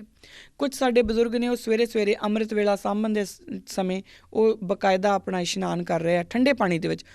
ਇੱਕ ਦਿਨ ਪਹਿਲਾਂ ਉਹਨਾਂ ਉੱਤੇ ਠੰਡੇ ਪਾਣੀ ਦੀਆਂ ਬੁਛਾੜਾਂ ਹੋਈਆਂ ਆ, ਉਸ ਤੋਂ ਬਾਅਦ ਅਗਲੇ ਦਿਨ ਉਹ ਠੰਡੇ ਪਾਣੀ ਦੇ ਨਾਲ ਫਿਰ ਇਸ਼ਨਾਨ ਕਰ ਰਹੇ ਆ। ਕਿਉਂ? ਕਿਉਂਕਿ ਉਹਨਾਂ ਨੇ ਆਪਣਾ ਅੰਮ੍ਰਿਤ ਵੇਲਾ ਸਾਂਭਣਾ। ਇਹ ਹੈ ਨਾਮ ਜਪਣ। ਔਰ ਇਹ ਉਹੀ ਲੋਕ ਕਰ ਸਕਦੇ ਆ ਜਿਹੜੇ ਕਿਰਤ ਕਰੋ ਵੰਡ ਛਕੋ ਦੇ ਸਿਧਾਂਤ ਦੇ ਵਿੱਚੋਂ ਨਿਕਲ ਕੇ ਆਏ ਹੋਣ। ਇਹ ਉਹੀ ਲੋਕ ਕਰ ਸਕਦੇ। ਇੰਨਾ ਡਿਸਿਪਲਿਨ ਸਿਰਫ ਉਹਨਾਂ ਦੇ ਵਿੱਚ ਹੀ ਹੋ ਸਕਦਾ। ਇਸ ਕਰਕੇ ਮੈਨੂੰ ਲੱਗਦਾ ਕਿ ਅੱਜ ਦੀ ਜਿਹੜੀ ਮੇਰਾ ਜਿਹੜਾ ਅੱਜ ਦਾ ਐਪੀਸੋਡ, ਉਹ ਤੁਹਾਡੇ ਨਾਲ ਮੈਂ ਇਹੀ ਡਿਸਕਸ ਕਰਨਾ ਚਾਹੁੰਦੀ ਸੀਗੀ ਕਿ ਕਿਸ ਤਰੀਕੇ ਨਾਲ ਜਿਹੜਾ ਇਹ ਪ੍ਰੋਟੈਸਟ ਹੈ, ਇਹਨੇ ਸਾਨੂੰ ਸਾਡਾ ਕਿਰਦਾਰ ਮੁੜ ਰਿਫਰੈਸ਼ ਕੀਤਾ ਆ। ਕਿੱਦਾਂ ਉਹ ਜਿਨ੍ਹਾਂ ਮੁੰਡਿਆਂ ਨੂੰ ਅਸੀਂ ਸੋਚਦੇ ਸੀਗੇ ਕਿ ਇਹਨਾਂ ਨੂੰ ਤਾਂ ਪਤਾ ਹੀ ਕੁਛ ਨਹੀਂ, ਉਹਨਾਂ ਨੇ ਤੁਹਾਨੂੰ ਰਿਫਰੈਸ਼ ਕੀਤਾ ਕਿ ਸਾਨੂੰ ਸਾਰਾ ਕੁਛ ਪਤਾ ਹੈ, ਅਸੀਂ ਜੀਂਦੇ ਹਾਂ, ਹੈ ਨਾ। ਬਾਬਾ ਬਘੇਲ ਸਿੰਘ ਹੋਣਾ ਦੇ ਜਿਹੜੇ ਵਾਰਸ ਨੇ, ਭਾਈ ਘਨੱਈਆ ਦੇ ਵਾਰਸ ਵੀ ਉੱਥੇ ਦਿਖੇ, ਬਾਬਾ ਬਘੇਲ ਸਿੰਘ ਹੋਣਾ ਦੇ, ਬਾਬਾ ਬੰਦਾ ਬਹਾਦਰ ਹੋਣਾ ਦੇ ਵਾਰਸ ਵੀ ਉੱਥੇ ਨਜ਼ਰ ਆਏ। ਹਰ ਤਰੀਕੇ ਦਾ ਸਾਨੂੰ ਉੱਥੇ ਵਰਤਾਰਾ ਦੇਖਣ ਨੂੰ ਜਿਹੜਾ ਉਹ ਮਿਲਿਆ। ਹੁਣ ਆਖਰ ਦੇ ਉੱਤੇ ਮੈਂ ਇੱਕੋ ਗੁਰੂ ਮਹਾਰਾਜ ਦੇ ਜਿਹੜੇ ਬਚਨ ਨੇ ਉਹ ਬੋਲ ਕੇ ਔਰ ਆਪਣੀ ਗੱਲ ਨੂੰ ਸਮਾਪਤ ਕਰੂੰਗੀ। ਨਿਰਵੈਰ ਦੀ ਗੱਲ ਹੀ ਕਰੂੰਗੀ, ਹੈ ਨਾ। ਗੁਰੂ ਪਾਤਸ਼ਾਹ ਕਹਿੰਦੇ ਨੇ, ਜਨ ਲਾਗਾ ਹਰ ਏਕੇ ਨਾਏ, ਤਿਸਕੀ ਆਸ ਨਾ ਬਿਰਥੀ ਜਾਏ। ਇਹ ਮੈਂ ਇਸ ਪ੍ਰੋਟੈਸਟ ਵਾਸਤੇ ਹੀ ਕਹਿ ਰਹੀ ਹਾਂ, ਹੈ ਨਾ। ਜਨ ਲਾਗਾ ਹਰ ਏਕੇ ਨਾਏ, ਤਿਸਕੀ ਆਸ ਨਾ ਬਿਰਥੀ ਜਾਏ। ਜਿਹੜੇ ਉਸ ਇੱਕ ਪਰਮਾਤਮਾ ਦਾ ਓਟ ਆਸਰਾ ਲੈ ਕੇ ਚੱਲ ਰਹੇ ਆ ਨਾ, ਮੈਨੂੰ ਨਹੀਂ ਪਤਾ ਕਿ ਇਸ ਪ੍ਰੋਟੈਸਟ ਦਾ ਆਊਟਕਮ ਕੀ ਹੋਣੀ ਆ, ਪਰ ਮੇਰੀ ਗੁਰੂ ਮਹਾਰਾਜ ਦੇ ਚਰਨਾਂ 'ਚ ਬੇਨਤੀ ਆ ਕਿ ਆਪਣੀ ਕੌਮ ਦੀ ਲਾਜ ਰੱਖਣ। ਸੇਵਕ ਕੋ ਸੇਵਾ ਬਨਿਆਈ, ਹੁਕਮ ਬੂਝ ਪਰਮ ਪਦ ਪਾਈ। ਇਸ ਤੇ ਊਪਰ ਨਹੀਂ ਵਿਚਾਰ, ਜਾਕੇ ਮਨ ਬਸਿਆ ਨਿਰੰਕਾਰ। ਬੰਧਨ ਤੋਰ ਭਏ ਨਿਰਵੈਰ, ਅੰਦਿਨ ਪੂਜੋ ਗੁਰ ਕੇ ਪੈਰ। ਇਹ ਲੋਕ ਸੁਖੀਏ ਪਰ ਲੋਕ ਸੁਹੇਲੇ, ਨਾਨਕ ਹਰ ਪ੍ਰਭ ਆਪੇ ਮੇਲੇ। ਹੁਣ ਇੱਥੇ ਗੁਰੂ ਪਾਤਸ਼ਾਹ ਜਿਹੜੇ ਨੇ ਉਹ ਬੜਾ ਸਾਫ਼ ਦੱਸਦੇ ਆ ਕਿ ਜਿਨ੍ਹਾਂ ਦਾ ਮਨ ਜਿਹੜਾ ਉਹ ਇੱਕ ਪਰਮਾਤਮਾ ਨਾਲ ਲੱਗ ਗਿਆ, ਉਹਨਾਂ ਦੀ ਆਸ ਬਿਰਥੀ ਨਹੀਂ ਜਾਂਦੀ। ਸੇਵਕ ਨੂੰ ਸੇਵਾ ਬਣਿਆਈ, ਹੁਕਮ ਬੂਝ ਪਰਮ ਪਦ ਪਾਈ। ਉਹਨਾਂ ਨੇ ਹੁਕਮ ਨੂੰ ਬੂਝ ਕੇ ਪਰਮ ਪਦ ਪਾ ਲਿਆ, ਹੈ ਨਾ। ਇਸ ਤੇ ਉੱਪਰ ਨਹੀਂ ਵਿਚਾਰ, ਜਾ ਕੇ ਮਨ ਬਸਿਆ ਨਿਰੰਕਾਰ। ਬੰਧਨ ਤੋਰ ਭਏ ਨਿਰਵੈਰ। ਹੁਣ ਇਹ ਸਾਰੇ ਜਿਹੜੇ ਬਾਰ-ਬਾਰ ਇੱਕੋ ਗੱਲ ਬੋਲ ਰਹੇ ਆ, ਤੁਸੀਂ ਸੁਣਿਆ ਹੋਊਗਾ ਕਿ ਅਸੀਂ ਆਪਣੇ ਆਪਣੇ ਘਰੋਂ ਬੋਲ ਆਏ ਹਾਂ, ਮਨਾ ਕਰ ਰਹੇ ਹਾਂ। ਬੇਸ਼ੱਕ ਇਹ ਜਿਹੜੀ ਲਾਈਨ ਆ, ਇਹਦਾ ਮਤਲਬ ਗੁਰੂ ਮਹਾਰਾਜ ਕਿਸੇ ਹੋਰ ਲੈਵਲ ਦੇ ਉੱਤੇ ਕਿਸੇ ਹੋਰ ਚੀਜ਼ ਦੇ ਨਾਲ ਕਨੈਕਟ ਕਰਦੇ ਆ, ਪਰ ਆਪਾਂ ਇੱਕ ਨੋਰਮਲ ਵਰਤਾਰੇ ਵਿੱਚ ਵੀ ਜੇ ਦੇਖੀਏ, ਸਮਝਣ ਦੀ ਕੋਸ਼ਿਸ਼ ਕਰੀਏ, ਉਹ ਕਹਿੰਦੇ ਅਸੀਂ ਘਰੋਂ ਕਹਿ ਆਏ ਹਾਂ ਜੀ। ਹੁਣ ਉਹਦਾ ਮਤਲਬ ਕੀ ਆ? ਜੇ ਉਹ ਕਹਿ ਆਏ ਆ ਅਤੇ ਉਹ ਆਪਣੇ ਬੰਧਨ ਤੋੜ ਆਏ ਆ, ਹੈ ਨਾ। ਬੇਸ਼ੱਕ ਅਸੀਂ ਇਨਸਾਨ ਆ, ਉਹ ਨਾ, ਮੈਂ ਆਪਣੀ ਗੱਲ ਕਰਦੀ ਹਾਂ ਕਿ ਜੇ ਨਾ ਵੀ ਟੁੱਟਦੇ ਹੋਣ, ਪਰ ਫਿਰ ਵੀ ਕਹਿਣਾ ਔਰ ਫਿਰ ਹੀ ਉਹਦੇ ਵਿੱਚੋਂ ਨਿਰਵੈਰਤਾ ਨਿਕਲ ਕੇ ਆਉਂਦੀ ਆ, ਹੈ ਨਾ। ਖੈਰ, ਇਹਨਾਂ ਜਿਹੜੇ ਬਚਨਾਂ ਦੇ ਨਾਲ ਮੈਂ ਆਪ ਸਭ ਤੋਂ ਖਿਮਾ ਦੀ ਜਾਚਨਾ ਕਰਦੀ ਹਾਂ ਜੀ। ਮੇਰੇ ਕੋਲ ਕੋਈ ਵੀ ਭੁੱਲ ਚੁੱਕ ਹੋ ਗਈ ਹੋਵੇ ਜਾਂ ਤੁਹਾਨੂੰ ਲੱਗਾ ਹੋਵੇ ਕਿ ਮੈਂ ਕੁਛ ਵੀ ਗਲਤ ਬੋਲ ਗਈ ਹਾਂ, ਮੇਰੇ ਹੱਥ ਬੰਨ੍ਹ ਕੇ ਮੈਨੂੰ ਮਾफ़ੀ। ਪਰ ਮੈਨੂੰ ਇੰਨਾ ਪਤਾ ਆ ਕਿ ਗੁਰੂ ਮਹਾਰਾਜ ਨੇ ਜਿਹੜਾ ਖਾਲਸਾ ਪ੍ਰਗਟ ਕੀਤਾ ਆ, ਉਹ ਉੱਥੇ ਇੱਕ ਮੁੰਡਾ ਹੀ ਕੋਈ ਬੋਲ ਰਿਹਾ ਸੀਗਾ ਕਿ ਇਹ ਪ੍ਰਗਟ ਹੋਈ ਆ ਕੌਮ, ਇਹ ਨਹੀਂ ਮੁੱਕਦੇ। ਮੈਨੂੰ ਬੜੀ ਖੁਸ਼ੀ ਆ ਔਰ ਇਸ ਕਰਕੇ ਮੈਂ ਆਪਣੀ ਖੁਸ਼ੀ ਜਿਹੜੀ ਆ ਤੁਹਾਡੇ ਨਾਲ ਸਾਂਝੀ ਕਰਨੀ ਚਾਹੁੰਦੀ ਹਾਂ। ਮੈਨੂੰ ਨਹੀਂ ਪਤਾ ਆਊਟਕਮ ਕੀ ਹੋਊਗਾ, ਪਰ ਮੈਨੂੰ ਇਸੇ ਗੱਲ ਦਾ ਬੜਾ ਮਾਣ ਹੈ ਕਿ ਮੇਰੇ ਗੁਰੂ ਦਾ ਖਾਲਸਾ ਜਿਹੜਾ ਨਾ ਉਹ ਉੱਥੇ ਜਾ ਕੇ ਗੱਜਿਆ ਆ। ਉਹਨੇ ਫਿਰ ਪੂਰੀ ਦੁਨੀਆ ਦੇ ਵਿੱਚ ਦੱਸ ਦਿੱਤਾ ਕਿ ਅਸੀਂ ਜੀਂਦੇ ਹਾਂ। ਬਾਕੀ ਗੁਰੂ ਪਾਤਸ਼ਾਹ ਕਹਿੰਦੇ ਨੇ, ਨਿਰਵੈਰਾਂ ਨਾਲ ਜੇ ਵੈਰ ਚਲਾਈਂਦੇ ਤਿੰਨ ਵਿੱਚੋਂ ਤਿਸਟਿਆ ਨਾ ਕੋਏ। ਜਿਹੜੇ ਨਿਰਵੈਰਾਂ ਦੇ ਨਾਲ ਵੈਰ ਕਮਾਉਂਦੇ ਆ ਨਾ, ਉਹ ਕਦੀ ਸੈਟਿਸਫਾਈ ਨਹੀਂ ਹੁੰਦੇ। ਹੁਣ ਦੇਖੋ ਗੁਰੂ ਪਾਤਸ਼ਾਹ ਦੀ ਕੀ ਮੌਜ ਆ, ਪਰ ਮੇਰੀਆਂ ਅਰਦਾਸਾਂ ਔਰ ਮੈਂ ਤੁਹਾਡੇ ਸਾਰਿਆਂ ਕੋਲੇ ਬੇਨਤੀ ਕਰਦੀ ਹਾਂ ਕਿ ਘੱਟੋ ਘੱਟ ਆਪਣੇ ਘਰ ਦੇ ਵਿੱਚ ਜਿੱਥੇ ਜਿੱਥੇ ਵੀ ਬੈਠੇ ਹਾਂ, ਗੁਰੂ ਮਹਾਰਾਜ ਦੇ ਚਰਨਾਂ ਵਿੱਚ ਅਰਦਾਸ ਬੇਨਤੀ ਜ਼ਰੂਰ ਕਰੋ ਕਿ ਇਹਨਾਂ ਨੂੰ ਫਤਿਹ ਮਿਲੇ। ਵਾਹਿਗੁਰੂ ਜੀ ਕਾ ਖਾਲਸਾ, ਵਾਹਿਗੁਰੂ ਜੀ ਕੀ ਫਤਿਹ।